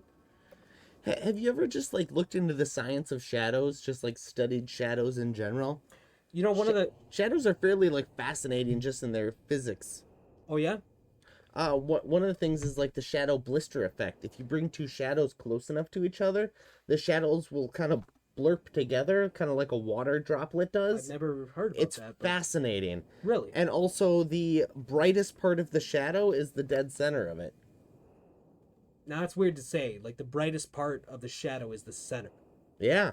Is that just related to light, or like is that just... It's related with light and the whole destructive and constructive interference. Okay. You can go in on more on that. Light waves can cancel each other out and create darkness, or they can help each other and magnify into brighter bright. Yes, Atlantean, they changed UFOs because there's a stigma behind that term, UFO. Because everyone thinks aliens every time you hear the word UFO. Now it's UAP, which is, what is it? Unidentified aerial phenomena. Instead of unidentified flying object, it's unidentified aerial phenomena. Yeah. Which I think is interesting because we just had supposed attempt of disclosure, and all they ended up saying was, yep, well, they exist. We don't know what they are. That's it. We don't have enough info. Our bad. Aaron's calling me right now. I have to answer this, but... I hear motion at your door. You can walk in the house, my guy. We're live. Just walk downstairs and be wary of the camera and the cables.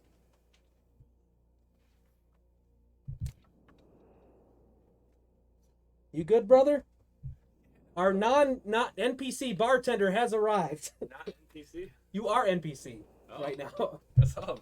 What's up, dude? Should I just sit back there somewhere? No, you go to the bar, man. You're the bartender. Oh, all right. Walk under the cables, Shit. don't bump into shit. You're good. I'll try not to bump into anything. Give me 10 bar over here, get some beers? No, I think we're good. You're gonna introduce yourself now since no one's met you yet on the stream. I don't even know where the camera's at. It's up towards the light. Right up. Oh, up here? Am I looking at it? You're pointing right at it. Is. What's up? I'm Aaron. How's it going? You can sit down on a bar stool or whatever and just You got a carry beer on. back here or what? What's that? A beer ski? You want a beer ski? Hand him one of the purple hazes. Thanks, man. I can try. I can paw him a purple haze. He's gonna You paw paw me one? All right. This is chemical. Sure. Or you just take the case. Yeah. I'll try to migrate this as best Hey, as I you can. know what? Migrate as best you can, dude. Okay. Oh, so glad the stream can't see the struggle. Oh, the struggle is Yeah, real. it's real, buddy. The struggle is real. It's so real. Thanks, man. Yep. Those are really good. The raspberry beers. Ooh. You can also have the rest of this, my dude. We finish this off tonight. Oh my god. So the bartender is here. He has arrived. Yeah. And Ratters is in the Ratters in chat goes, "This show sucks. Turn it off." Ratters, I love you too. Real nice, man. That was a real If nice. you want to day see the today. chat, you can open up the Twitch and actually view the chat. That's all right, bro. I'll just believe. You know what I I mean? just believe. Okay, that's fine. Thanks, man. So we're just now discussing shadow people and everything that Sure. they embody or are. Have you personally had any experiences with that? Yeah. You know, quite a few experiences, really. Okay, so go into it. Sure.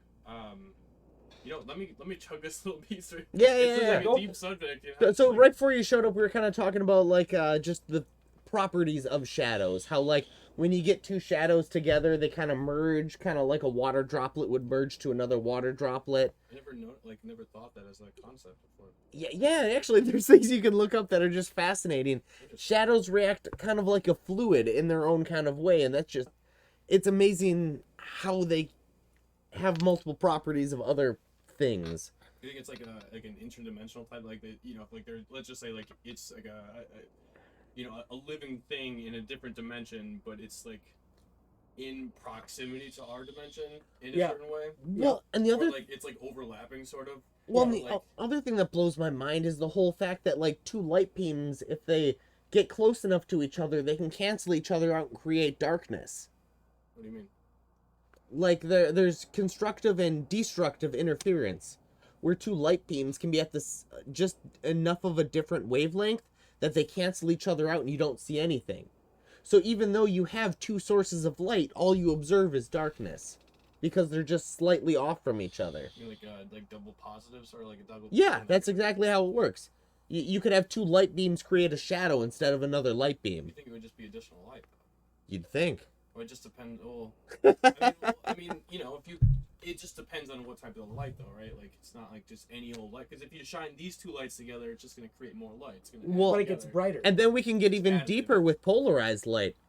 Have you ever seen where people put Scotch tape on something and put it through a polarized filter, No. and the different directions of tape have different colors of the rainbow to them?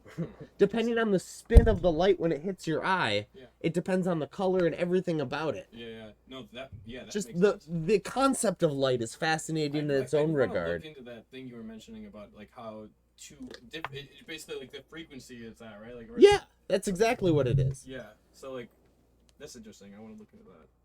or research that on that, or do you have like a something like I could reference to look up with that, or? Just constructive and destructive interference. Okay. When regards to light. Yeah, I was actually I'm like the kind of person where like I'm open to basically any stream of thought as long as there's like logic behind it and there's something I could like put together research wise. I mean like I feel like people are so afraid to just have a theory and run with it. Like I feel like that's what like is like beautiful about like the human mind is like you can basically create something new that hasn't been created before, and if you are like committed enough to it, you can make it happen. You can like turn like a thought into like reality. Would you like to hear a shadow person story from someone on this forum I found? Did you plug the second mic back in? It doesn't matter. They can still pick it up. Okay, sounds good. Over here. I have to get the levels ready and everything. So okay. That mic does not work. You're picking up. It's just. Do I look like a werewolf right now, or? You look like you have a hat on and your fluff is coming out the side. Oh hell yeah! That's my main, bro. You're good. You could be a werewolf. Well, thanks, man. So, we can go into these stories. I have a whole bunch now. We discussed what shadow people are. Hey, cheers, by the way. Yeah, cheers, man. Thanks for stopping by. You got it. I know you were busy today, but it's fine. we didn't have a bartender. Now we do, and it's great. I feel like I haven't served any. You don't drinks have here. to. We've already served ourselves. Right. It's okay. I'm sorry. I just like that thing. That's okay. Everyone does it. It's a good bell. The chat was actually asking for it, so I'm glad you hit it. Quintessential, like, Yes. wow, dude. So good. So anyway, here's a story that I just found now. Nice. I've never read it yet. I am 23 years old and I live in Albuquerque, New Mexico. I stumbled upon this website in my quest for trying to find out some kind of explanation for some of the strange figures I've seen. I must admit, I was quite excited to read that there are other people out there who have experienced the same thing I have. I have seen shadow people quite a few times. Most of it happened when I was a little girl, between the ages of 8 and 10. It usually occurred when I was out or when I would walk by my parents' room. One specific occasion, I was walking past my parents' room, and out of the corner of my eye, I saw a black cloaked, in quotes, person sitting on the edge of my parents' bed. I turned to look at it, and though it was wearing a hood, I did not see a face or flesh. It seemed to be staring straight at me. Not only did it stare at me, but it pointed at me, and for some reason I did not feel any kind of intimidation from this, in quotes, person. But being it did appear to be pointing at me, I took off running downstairs to the comfort of my parents. This happened several times, and I never told my parents or anyone for that matter. As I grew older and my family and I moved to a different apartment. Yeah. I have a question. So like, if she wasn't afraid of it, why did she run? Probably because there was still some kind of like undertone of like fear that existed. Maybe like okay, that makes me think like whatever she experienced was probably some sort of negative entity, but it doesn't sound like it was trying to do anything negative towards her. It sounded like there was some sort of maybe like I don't know if you believe in like reincarnation or like past lives. I do, yeah. I do. It's possible that maybe that entity was like someone she knew from a past life and was like maybe they made some bad choices or something like that, or like they went down a path that she couldn't follow. So you're saying there was something like in this household that was like giving them some kind of I don't know motivation about like past, or maybe there's like some sort of like a guardian maybe, or like okay, you know what I mean? Why does it have to be so scary looking? Like yeah. Well, I think that's I don't know. Maybe to like I guess to stick in the brain, right? Yeah. Or I don't know. I think things just exist. Like if it is in its like current form, it just is. Whether or not that's good or bad is like up to the person's perspective. You know what I mean? Yeah. So like it just is a dark figure, but that doesn't necessarily mean it's evil. Like it just depends on your perspective and your conception of like what is good and evil and what position you're coming at it. You know what I mean? Yeah. Thoughts and opinions? Well, when I talked about the dark things I'd see in the closet as a kid that kind of looked like Smurfs or gnomes moving around. You missed all that. I never really got the vibe that they were out to hurt anything or had malevolent intent. I happened to be there observing what they were doing. And they didn't seem to care that I was like watching them. See, this is why I have a personal theory that I don't think. Okay, this is like I know like this isn't a common belief, but I think that demons aren't necessarily evil. I think they've been cast as evil, and like just being like, let's just imagine like yourself like in a day of school or something like that, right? Yeah. And every single person at the school is like you're terrible at this, you're terrible at this, you're terrible at this, like, you know, this certain thing, maybe you had bad penmanship, and they just keep giving you crap about your penmanship, you're gonna think you have bad penmanship, and you're just gonna roll with it, and it's gonna, like, define you, you know? Mhm. But if, like... A self-fulfilling prophecy in a Right, way. exactly. That's a perfect way, that's, like, right on the money of what I was saying. But that's what I'm saying, so I think if people just had, like, a different perspective on it, and treated them with more respect, and not, like, some, like, object to fulfill their desires and fantasies and all that bullshit, and just treat them like, hey, you know, maybe this thing is, like, not happy and evil because it went through some really fucking hard shit. Maybe it had, like, in its own dimension and universe, it had children and they got killed or something like that in, like, a really awful way, and they just don't give a fuck anymore.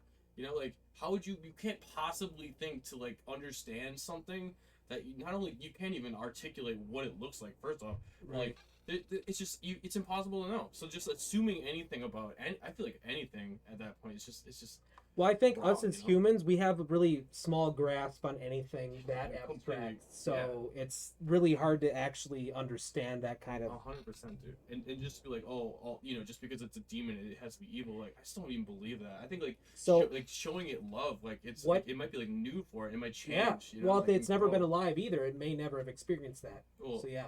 you know, I mean, who knows? I mean, So, that could be the case. What it could not. Atlantean says is could have been someone watching over from the story I was talking about with the cloaked figure in the Right, right. bedroom. And then Sorry, I Atlantean didn't mean also to, like, says, to veer off. no, of you're that. fine. You're I good. was just- I We're still love, on I love target. the extra conversation. We're still in the, For sure. what he said on What target. was her name, by the way? What's the... Her name, I don't know what the name was. Okay, I could go back and look, but Okay.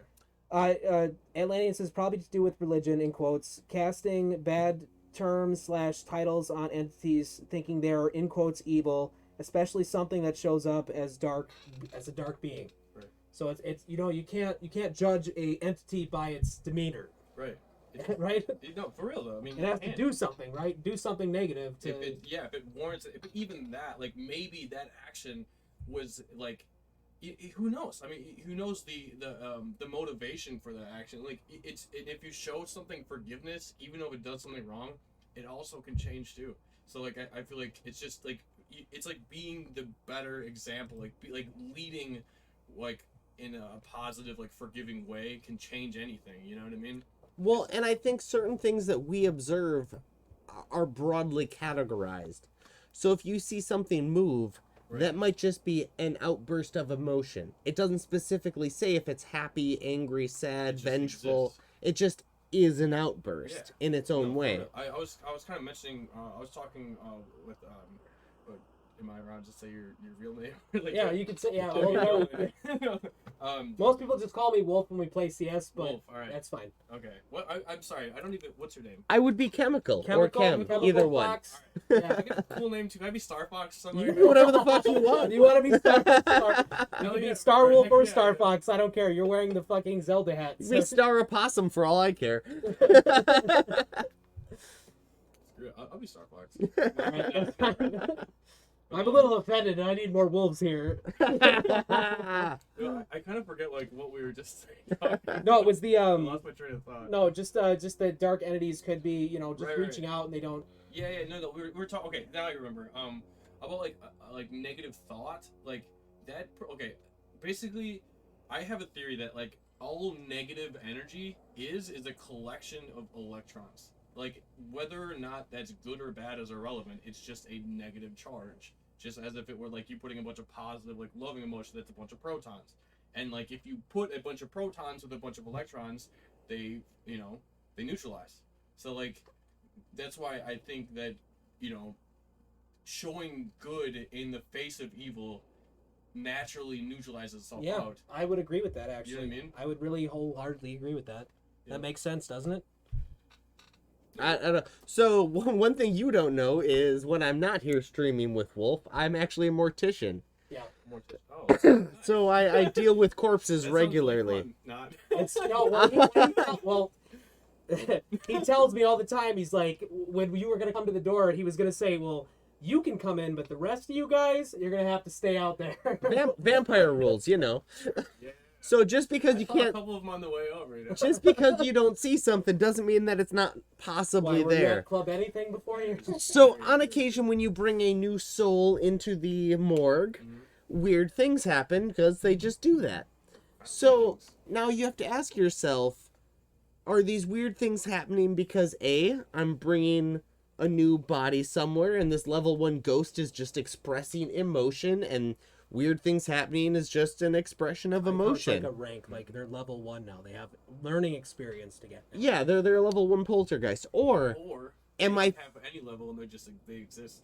Or am I bringing something to feed something that's been there far longer than me? And it's excited because it's feeding time. See, but that is a way of looking at it in which there is no emotion. It's an emotionless, like, hunger type thing. But, like, even with it, like even a school of fish gets excited. What's it? Even a school of fish gets excited when there's food in the water. Well, yeah, but it's like, if the food's sitting there having a conversation with me, I'm not enticed to eat it. You know what I mean? Like if I was having a full-on discussion with chicken, like how. Imagine that happening. Yeah, like oh, the socks are pretty crazy. Wow, I'm not gonna be like, oh man, I can't wait to eat this chicken. You know what I mean? Like, there's like a level of like emotional. I think that's why people are vegetarian or vegan now. Yes, exactly. Well, so one of my indicators is a bag full of pacemakers. Now these pacemakers. It's really weird. I'm sorry. No, hear me out. This is important for the scientific method. Pacemakers for? So I have this bag of pacemakers, and they've all been taken out at different times from different people, different makes, different models, all over the world. That's so crazy. Now this bag, statistically, only one pacemaker should ever really go off with their low battery tone at a Hello, time. Timmy. What do you mean? When they're running low on battery or there's a irregularity in the wires, Why would that? They- all used. they emit a beep boop beep boop beep boop beep boop. Right? So theoretically, statistically, only one should go off at a time. Why? I'm confused about why that would be. Well, because they all have a random set interval to go off. What are the odds that they're all paired up to go off at the exact same But if they're time? all used pacemakers, you think they'd be kind of low on energy, right? But they've all different They've all been manufacturer, taken different out, composition. different battery life, etc., etc. Oh, they've been like recharged or whatever. No, They've just been taken cut at out of different someone. times. So these That's pacemakers true, should yeah. run for 70 years, but maybe they were in a 35-year-old, maybe they were in a 25-year-old, Right, maybe exactly. they were in a 70-year-old. But that's like you have to know specifically all those details to actually come up with an articulate statistic. But for what are the whether or odds not they all go off at the exact same the time? exact same time in terms of like the exact same Now, moment? The you want me to exact bring- effing you want me to moment. bring logic That is- into this. okay, I will I can just see say that. there was. That's some what weird- happens. I will just say. So, I will just say maybe there was a weird electromagnetic interference Yes, that I might was have gonna say happened. the same thing. which if they're picking up on, doesn't that still give you credibility for It's something possible, else? but if you left it by something that has that, Yeah. now So that- this is my Maybe feed. it's like a magnet. Like maybe it has like. There's not. They never move. They sit in the exact same spot in a window with no metal. So, Well, okay. When I okay. So what he was talking about something building like static electricity, if it's just like remaining in the same place and it's just constantly in a plastic bag, which is insulative. right. So like you think that there would be some. You think it would. I don't know. That's weird. There's. it's strange, and that's what the paranormal is about: is things being abstract that we can't totally, completely say for sure. I feel like you'd have to kind of test that a little more. So some of the I'm sorry. I've been doing this for 10 years, so Just like let- I've yeah. seen a lot of strange reactions. So this is what I say. It's more of an animalistic response from this bag. Jaylene, thank you for the follow.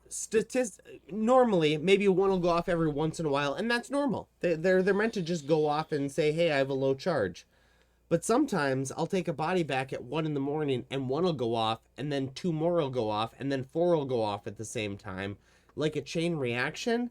And they all have different melodies. I have a new theory now. And then they stop when I leave. Yeah. No. When you leave. When I leave the room, they just all go quiet. Do you think it's possible that you might have some sort of like something attached to you, maybe?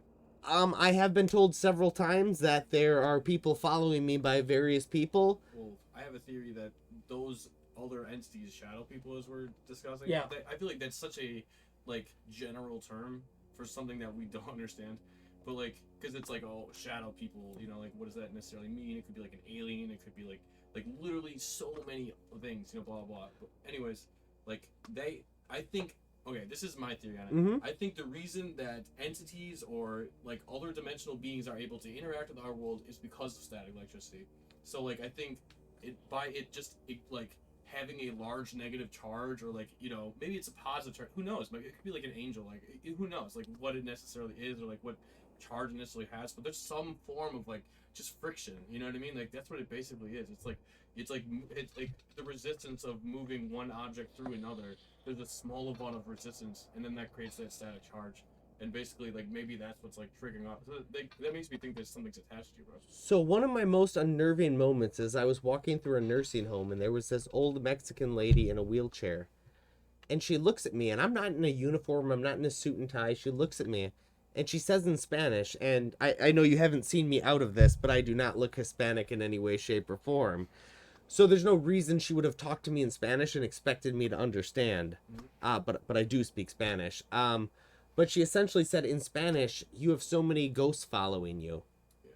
And she do work in a morgue, to be fair. But I didn't have my equipment with me. I was just a guy in the building. I mean, okay. I wasn't in a black trench coat, didn't have a suit and tie on. But, like, you know, sometimes, like, she probably, okay, like, I think there's certain people that are just, like, they can feel things. Like, they're just able to feel the spiritual world more than others. And I think it's all based on your level of faith. That's just a whole different separate topic. But, like, I think that maybe she just felt it. You know what I mean? Like, Well, maybe that's she didn't necessarily see it, but, like, she just, like, oh, I can just feel, like, there's, like, that heavy thing. But, you know, like, that was a weird moment because she had no knowledge of what I did and she saw something. Now, we've also had people who claim to be spiritually connected come to my work and they've seen, like, children or a lady in a black gown and a veil over her face at my work. So people who are sensitive have seen things, I have a which question. kind of got me into that. Am I feeding something I don't know about? Would you theory? then consider maybe ghosts and shadow people in the same kind of vein? They are extra dimensional, in my opinion. okay, do you guys know about astral parasites? Do you know about astral parasites at all? I've heard about it, yeah. I know there was a woman who had like several different things attached to her at one time. I've heard about this. I listen to a lot of Mysterious Universe, so I've heard about a lot of these stories before. Yeah. So, okay. So my understanding of astral parasites is, it's basically like a big tick. You know, like a big, like, invisible spiritual tick. Yeah. It just basically what happens is, like, a portal is like open, right? Mhm. And they put an astral parasite to basically absorb negative energy, and then once enough negative energy is built up, it allows that portal to remain open. It says, like, there's a certain, like, it's like 50 tons of force for a portal to, like, open from the inside, because it doesn't open, like, you know, side to side or something. It opens from the middle, and it opens in like a counterclockwise spiral if it's like from the negative, or clockwise spiral if it's positive. But, like, basically it takes 50 tons of force just to open it up. So, like, whatever opens it initially is enormously powerful. So, like, but, like, it can't maintain that. So basically what it does is it shoves an astral parasite in, and then, like, you know how people have that, like, that they're just, like, depressed for a while and they can't shake it, and it just kind of, like, builds up and builds up and builds up. It's just feeding off that. Exactly. Yeah. It's just Okay. absorbing the negative energy, and it's like a mindless thing. It has no emotions or thought. It's literally just, like, they're feeding. It's just and it's not even mean or negative. So how does one fix that then? Like, just cleanse out the energy. Like let's say, like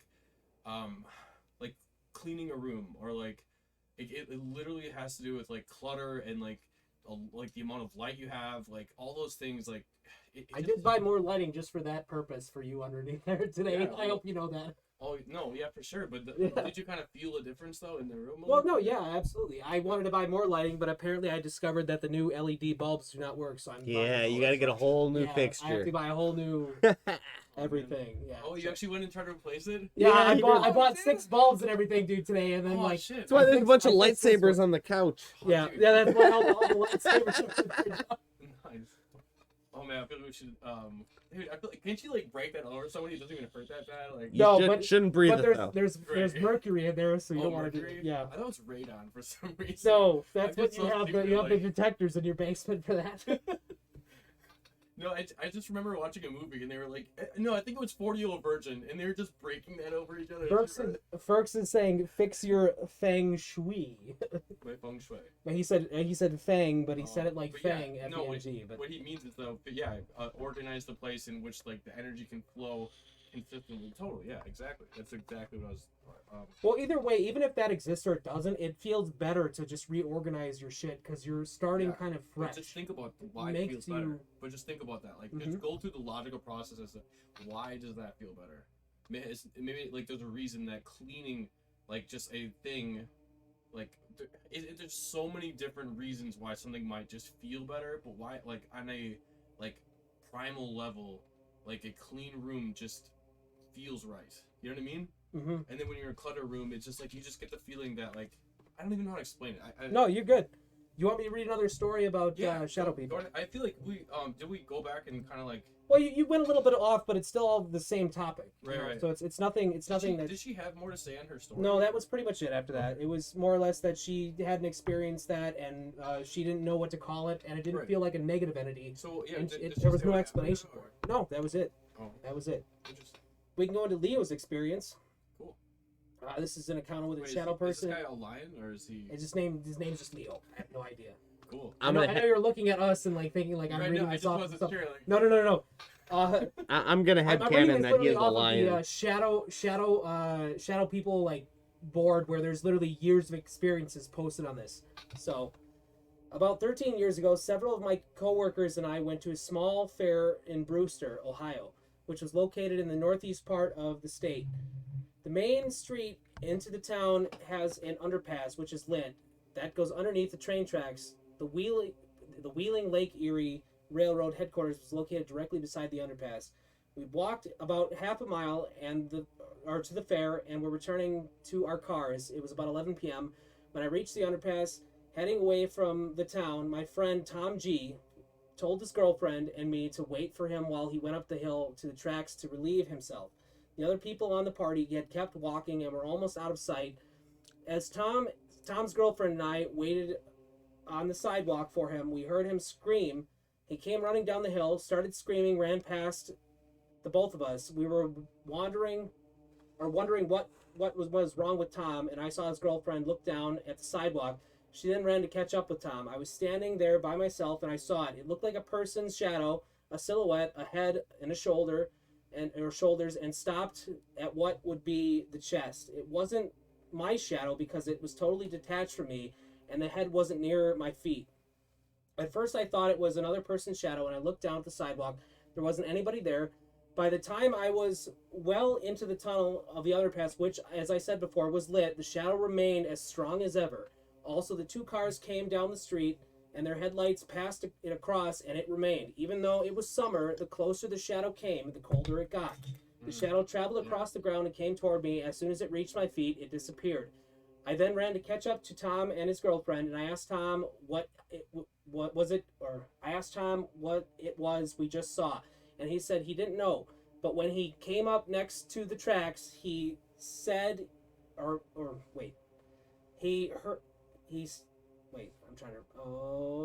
he heard a rock overturn, and then the thing came out from under, and it chased him down the hill. I talked about to a friend of mine. That was before he came down the hill? Yeah, he heard the rock overturn, and then the thing chased him, pretty much. I'm trying to read it. The rock overturned and it came out? Yeah.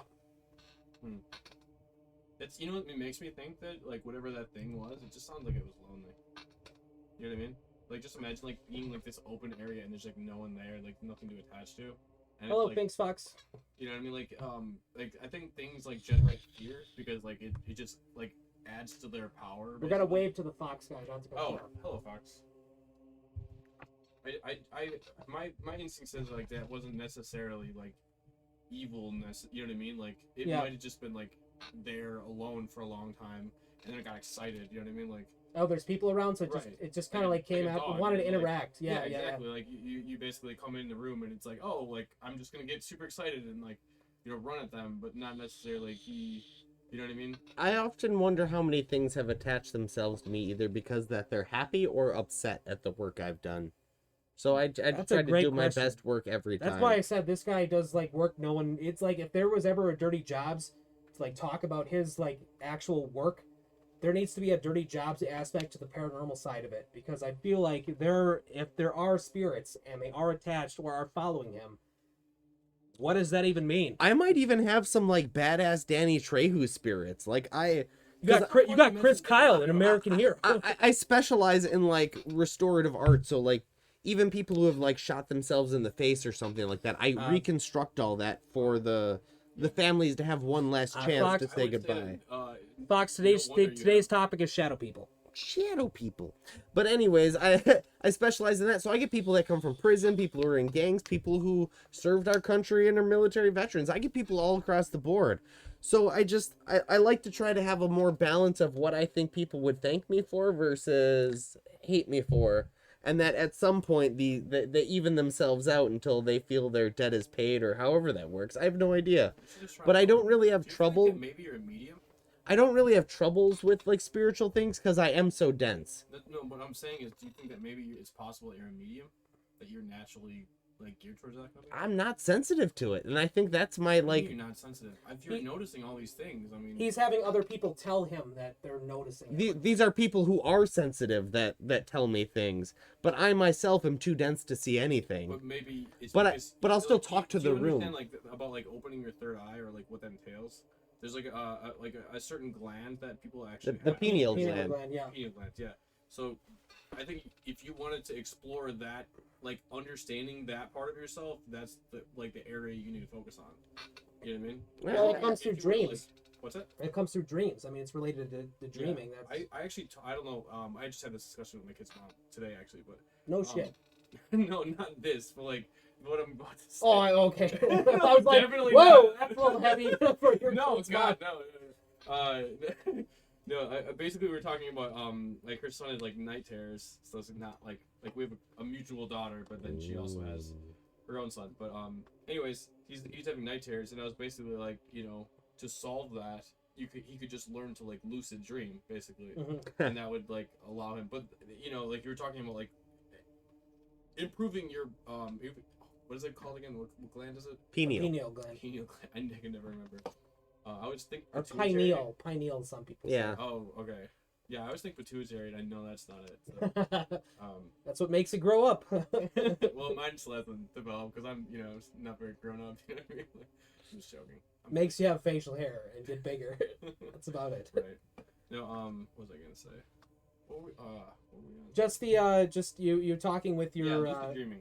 yeah. If you wanted to like explore learning to like contact the things that surround you, like learn to lucid dream, and then learn to like, and then meditating too.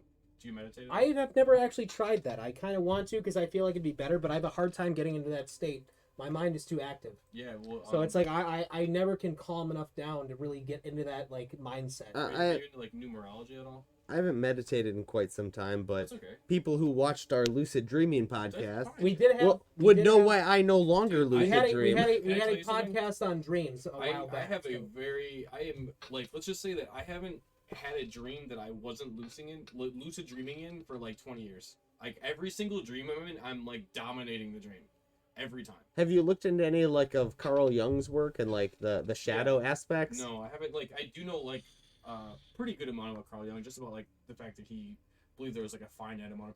He actually believes in astropsychology as well. And which what is, is like, a that? You have to combination of, explain like- that, I think, for the viewers, because I don't even know. Oh, it's a mix of like astrology and psychology, basically. Okay. Like, it's like basically the idea that there's a finite amount of personalities, like the like structure of it. But then like he also had his own like version of that too. Like I agree with him. Like there is, I think the culmination of all that information is what makes a human being. You know what I mean? Like their environment, their parents, their genetics, their you know, when they were born specifically, like what Okay. part of the you know the world they're born That's, in. I think like, all that's that kind of stuff the old matters. world view, the way that we looked at it, you know, hundreds of years ago, before Yeah. we had like science to kind of explain things in But quotes that's for the us. thing, though. Like, this is the thing that I think people don't understand about science, though. Is like I feel like I have a strong feeling that science and faith are meant to be like used together. Like I don't disagree with you on that, actually. You know what I mean? Like like if you don't have faith in like what you're doing, like what is the point of like if you constantly doubt that things exist because science has proven it that way, like what is that? You're not gonna accomplish anything. You have to Okay, so- believe something to like do. Finn, What, you know what I'm saying? Finn Fox says Carl Jung, the guy with the MBTI. I don't know what that means. MBTI. I don't know. I have no idea. I don't know what I'm that sure- stands for, but he did a lot of psychological experiments. Some were good, some were bad, but he basically kind of Yeah, he was like Freud, but he was pretty much just like he was- Freud. in my opinion, he was better than Freud. But And there were certain like animas or personalities that were kind of universally expressed through dreams. But Yeah. as I remember from my dream, the dream topic we did previously, You can go into it again if you want. It's fine. I've encountered a shadow I would no longer like to encounter, and my dreams get very adverse if I let them know that they're not real. You can explain it to Aaron because he hasn't. And yeah, you weren't around for that show, but pretty much my dreams act like an antibody now. What do you mean? If I inform them that I know that they're not real, they get very aggressive and hostile very quickly. Because you're not acknowledging them. But it all happened when I met a doppelganger of myself during one of the dreams. He looked exactly like me, and that was the terrifying part, because at that point, I was very adept at lucid dreaming, and What do you mean a doppelganger of yourself? He looked like me. I was me, and he was me. Dude, that makes me think that you have a large portion of yourself that you are afraid of looking at.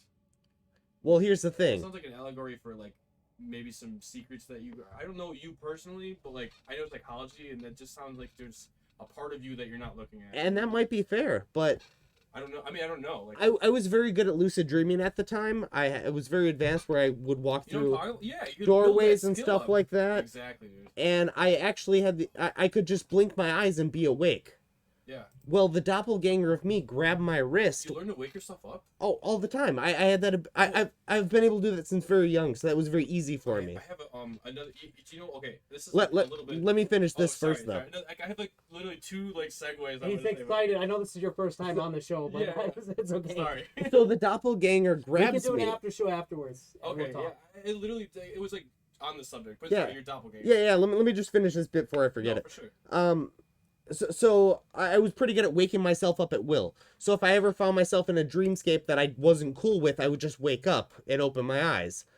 Well, I meet this doppelganger of myself in my childhood home, and it grabs my wrist and says, "Where do you think you're going?" And all of a sudden, I couldn't wake up. I was trapped in the dream. And you know how you can normally fly or do a lot of cool shit in lucid dreams? It was all gone. I was stripped of all my abilities. That's creepy. And ever since then, my dreams have been hostile towards me. Dude. If I'm not following You the have to preset face your storyline. fears, bro. You gotta fight that, dude. Get the weapon of your choice and face that thing down. Get like, that Zelda sword call out. it out. Like that doppelganger. Like look, like literally find that moment in your dream where you're like able to think consciously. Call it out. When you. But when what you, happens when your magic won't manifest? Manifest it. Make it happen. You fight till you can't. It's trying to get you to acknowledge it. Acknowledge it. The only way you can neutralize something is by speaking its name. You know what I mean? Like. But what does is that it? make It's hiding its true identity. Its identity is you. But what if it's not? What if it's just using that face? I don't think that's it, man. I think it's like. Well, well. I Let me think, just like- give a dude quote. That's just kind of your Why would opinion, it be man. your? I don't know, dude. Like, I have a strong intuition that is. Like, Balaam's it here. sounds like Balaam says that's called sleep paralysis. Yes, that's what I was. I can. Yeah, but I was in the dream world. world. I wasn't like in my bed, unable to move. Well, that's I was locked in the scape, I get it. and it was reacting with the You just gotta face environment it, like Tom. I could. Face your fear, dude. That's like what I gotta say about that. Just face it. However that works out, you just gotta fight it. You know what I mean? If it's me, Well, I don't know. I mean, I don't know what it is. I we mean, have- me either. Yeah, We're all open to whatever it is, suggestions. like you just have to fucking face it down. we have Sorry. time for another article or another. Oh wait, could I?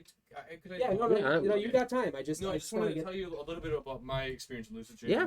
So like I remember when I was a kid, I've had a lot of really crazy dreams. A lot of them about the apocalypse, and actually a lot of them about whatever. That's a whole other subject. But I used to have this dream where I was in this ice cavern, and there's basically like I was just like alone, and like it was like just like dark and like just cold and like just basically really scary, like for like a 6-year-old kid.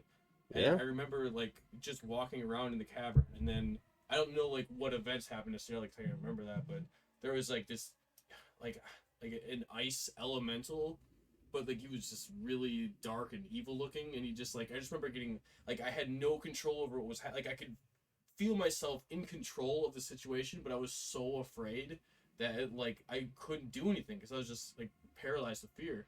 And it basically, I just remember getting stabbed in the chest with like this like icicle, and like ever since that moment, I've basically like been in control of my dreams. Actually, dude, I can tell you about a dream that this is like a real thing. I wish you were here for the dreams podcast, because I just we can go into it in the after show if you want to talk more about this, dude. Like, I'm not gonna lie though, like of all the experiences I've had, this is like the most one of the probably in the top 3 most real experiences I've ever had in my life.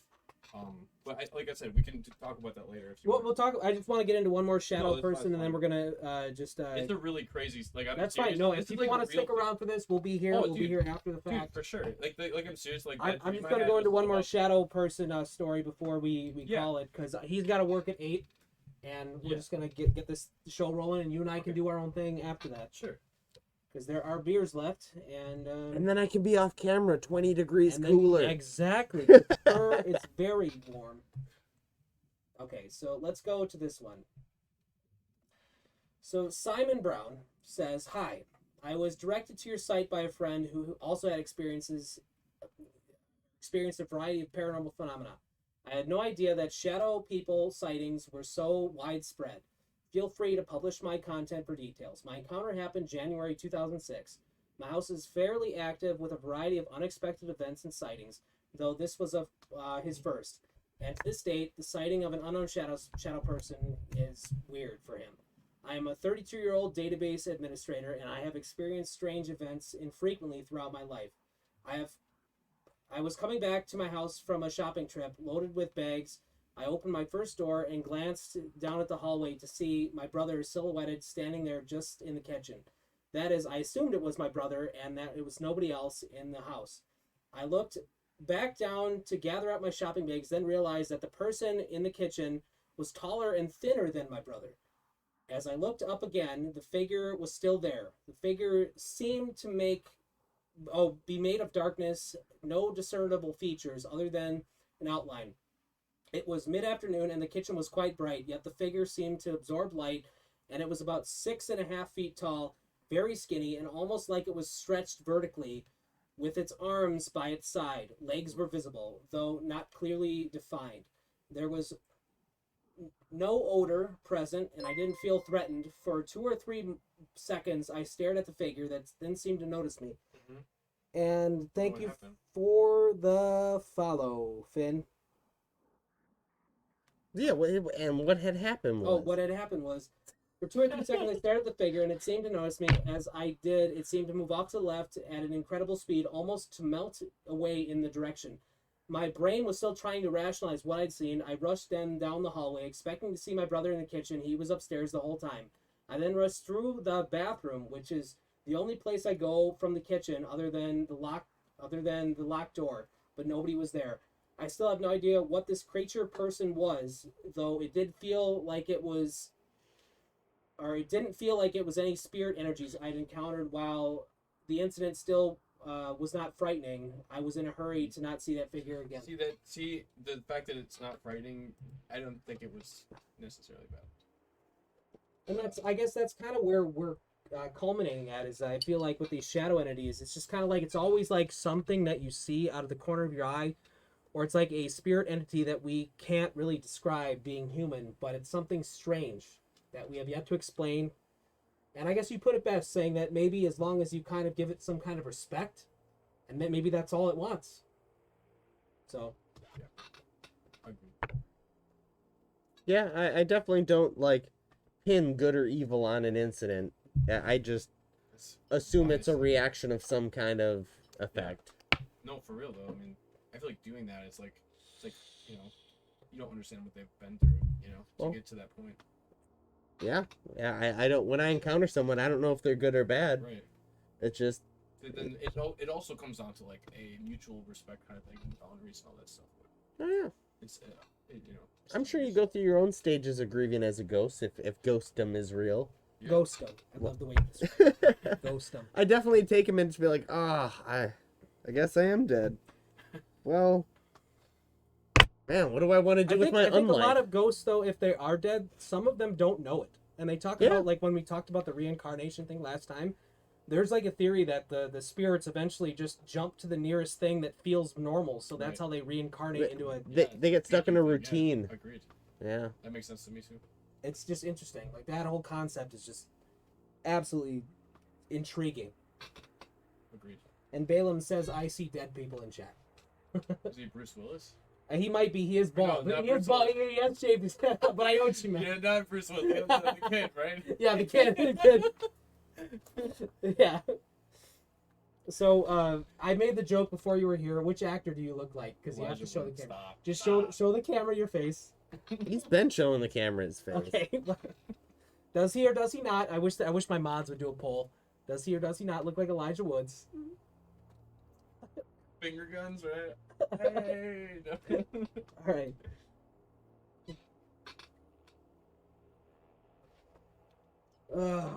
Yeah. So, guys, closing statements on that with Shadow People. What do you think it is, personally? Just a lonesome spirit, as you were kind of saying. Do you want my actual opinion or? Do Yeah. You want, right. Yeah. Okay. So I think it's gonna sound crazy, but I think there's this thing called a squid spider. I don't know what it's necessarily called, but I think it's a type of alien that exists. Like I personally encountered it a bunch of times, but basically it's like a race that is like a humanoid thinking level wise, but it's not. It doesn't have any human features. It's like tentacles sort of, but they're not like bad or evil or anything like that. They just like they're like, you know, like a succubus basically is like a demon that's like sex related. I think they're like similar like that. I'm but kind of picturing like a mind flayer from D&D. something like that. Yes. All right. Yeah, I've had some really weird dreams about that. Dude, I have so many dreams I've had that are so crazy that like it's like talking about them like psychologically. It's just like really crazy. But yeah, like I have experience like that. I think there's like astral parasites that are basically like you know insects that just absorb energy. I think there's literal demons that are you know fallen angels. I believe in angels. I you know I think they exist too, but I don't think like I think there's so much that we don't understand like in terms of That's what where I the was gonna go with that. I actual- really think there's a lot we don't fucking Yeah. understand about And, all of you know, that. I have this theory that like every like, and this is I know we know not get into religion, but like every religion on earth has different experiences and different prophets and whatever. I personally believe that all of those things really happened. I just think we don't understand necessarily to what extent or like what is like an actual God. Like okay, it's a whole religious thing, but I believe in all of it. I think they all exist. Like Well, there's been it's a common human characteristic to basically kind of we've had, you know, regardless of what you believe in it, we've had similar experiences and circumstances regardless of what your religion even is. Right. And that says something, yeah, right? Yeah. Doesn't it? It sounds like a real dimensional object that isn't in our world. And I mean, whether you're exists kind of in our like world. me, just like a guy who like is intrigued with the paranormal and believes in whatever, and I don't even know, you know, who knows? Yeah, It's I just like you have to like you can't just sit there and cover your ears and pretend like this shit isn't going on around us because it Yeah. is. There's something Dude. happening. I had an experience once with this. It was a demon. Like we basically did like Ouija with it, and it was like my best friend at the time. So I know like it wasn't some like random made up thing. Like me and him were like super honest, you know. But like we literally were communicating, and basically it like its name was like Khaki, and like Kaki, but like it literally was like just a really evil fucking demon, like just not a good one. And I eventually like had to do some other, like get rid of it, which Okay. wasn't fun. But like basically, I believe it was like a tengu, like an oni, like a Japanese demon. Okay. Okay. Whatever. It had like I researched like a bunch of different things about it, but like it's like personality aligned with that type of Yeah. you know, like the Tengu were supposed to be like basically like a demon clan that existed that were like kind of like ninja samurai-ish, you know, but they would use like at least like they're depicted with like these like clubs that have like spikes on them, like really like large ones, like they're like ogres, but then there's like smaller ones that just wear masks. Like it's like pretty interesting. Like you might want to like check it up on your own at some point, but like Okay. yeah. No, that's fine. Yeah, Yeah. but that was Chemical, one do you have a experience. thought on what you think all this is? I just, you know, I come from more scientific background. I just want to know what exists between the light. I think that's where he was coming from, where you have science and the kind of paranormal meld together. Well, we also have examples of light waves combining to create like artificial atoms and molecules. Right. So if light can create matter, what else can it do? You never Exactly, fucking know. dude. No, for real. That's a good question. There. So, I couldn't, dude. That's a great question. and if anyone wants to do some research on their own time, look up like the shadow blister effect and What's that? the penumbrum. Go So into, like you can go into it a little the bit. darkest That's and the lightest time. part of a shadow and all that kind of fun stuff. Because shadows are just fascinating in their own right. It is interesting. It's Yeah. like the absence of light, right?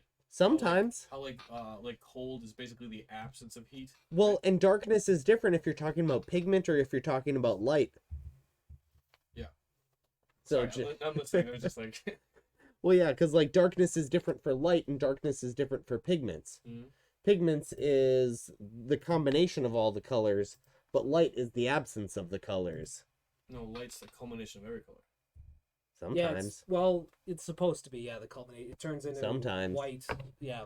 Oh, yeah, black is the absence of color, right? Sometimes. Well, I mean, in terms of like a pigment hue sense.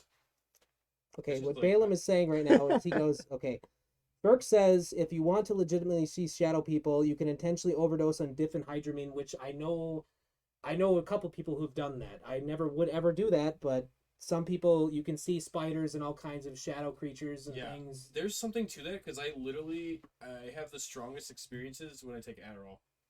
Okay. That's just like a real thing that. Well, you're stimulating the brain to do something that it. That's what I'm saying. I think that it allows you to. Well, think I've always said at it's a different filter for frequency, you know? consciousnly, so Yeah. that's my perspective. On Yeah, that. no, I totally like believe what he was saying is true. Like I'm what No, was no it? one's saying to do it at all. I'm saying don't do it. Yeah. Burke Right, said do yeah, it, yeah, and yeah. also prefaces with But don't you're do not it. condone I mean, use you know, of We're not condoning it. This is a 18+ stream, Don't do so we can drugs or say whatever, like- Yeah. it's just something that is a thing that should not be bought like in front of the counter, Right, right. which upsets me greatly. No, but it's just still a thing that exists in humankind. Like like people do things. That's just how Yeah. it is. Well, I mean, we've been doing that for years. I mean, people are still doing that. Yeah. But my perspective on shadow people, I really don't know what they are, and I'm kind of in the middle ground. I have no idea what to say about them. I've never experienced it myself. I experienced other things. I've never actually seen a shadow person. People talk about driving on long road trips and seeing shadow figures on the interstate as they're going like on a who knows if those are like spirits that have died on that highway. You don't know. You have no idea. No, you don't even know if they're human. That too. Sure. So just remember, and Cal's here Well, now. like, okay, but what do you think? Like, what's your theory though? Like, I what do you just think I it don't all- I don't have an answer. I really do not have an answer for that at all. I really have no answer for that. like. Well, like, but okay, but like, I know you don't have an answer because it's the right thing to My say. but, my like, theory, What's your opinion though? Like, my opinion is shadow people are some kind of entity that exists in between, and I want to believe maybe they are or were human at one time. Mhm. But the way they interact doesn't seem human, because ghosts at least are doing human things, right? Mhm. But shadow people are not. They are Mhm. just another entity or creature from some other realm that wants to interact with us, and they don't know how. It's like they're trying to engage, trying to interact, but they just have no ability or understanding of how to truly interact with people. totally. I So get that's my thought on that. But don't you think that? Do you think they have emotions like human beings? Like, There's no way to tell. There's no but way what for do you to know. think though? Like, So I would say most things have some kind of emotion in some way. Yeah. Right? But what do they have? I have But no the thing idea. is, don't you find that curious? Like, what necessarily like dictates like whether or not have emotions? It's just, like it's just such a curious subject on its own. Like feeling like I had this interesting thing the other day about like how logic and feelings, like how people try to separate them, but actually like feelings is just the culmination of your logic. Like your brain works really fast, so like when you just naturally feel something, you're actually like doing like a high processing like computation in the back of your mind, and subconsciously you're coming up with a feeling. Like that's just, you know what I'm saying? Like A lot of the time I work on subconscious when it comes to my Yeah. decisions and shit, so that's usually how it works. But yeah, I know what you're getting at. Well, and if you lose your corporeal form, how long does it take to descend into madness? Oh, that's a good question. Because even like in the original like marathon, so like the pre-Halo series, in their story, pre-Halo. So you're talking about the game Halo? yeah, before Halo, there was a game called Marathon by Bungie. But pretty much in I their never even played that game. pretty much in their storyline, all the AIs went rampant with time. They would have to be brought back and re-uploaded, otherwise they'd corrupt until the point that they had too much knowledge and they would just start to go mad and insane. No matter what AI they built, just with time would cause madness. That's an interesting concept. So with a soul, how long Wait, does it Bungie take came for up with madness to set in? I'm totally impressed with that concept. I didn't Oh, know we Bungie can talk did about that afterwards. That I am a sounds Halo super interesting. fanatic. Well, it really guys, does. Like, I would totally play that game. it's been fun, but the main podcast is going to end now. Yeah. I don't know if Chemical has to go, or we can talk about it later if you want to stick around for a little bit longer. Maybe in a bit. Someone We have donate we have fake to channel we have points to for a we bathroom have break. to defer, and he has to not pee in my backyard again. I'm gonna piss on your tire. You better not fucking. I've got. Which 4, color 8. car do you value the least? The one across the street. The red. No, do not do Come that. on, dude. You're gonna, No, that's no, funny, no. though, Yes, it is funny. All right, good night, guys. It was a pleasure. Later, we'll still be here for guys. the after show. We will catch you again next time. Thank you for tuning in. Shadow people are interesting and weird. Good night, everyone. Aaron, say goodbye. We were. Bye. You'll be on YouTube. Yeah, nice meeting you guys. Yep. Or, you know. Well, you already know me, but Yeah. We Nice respect meeting all you. shadow people watching.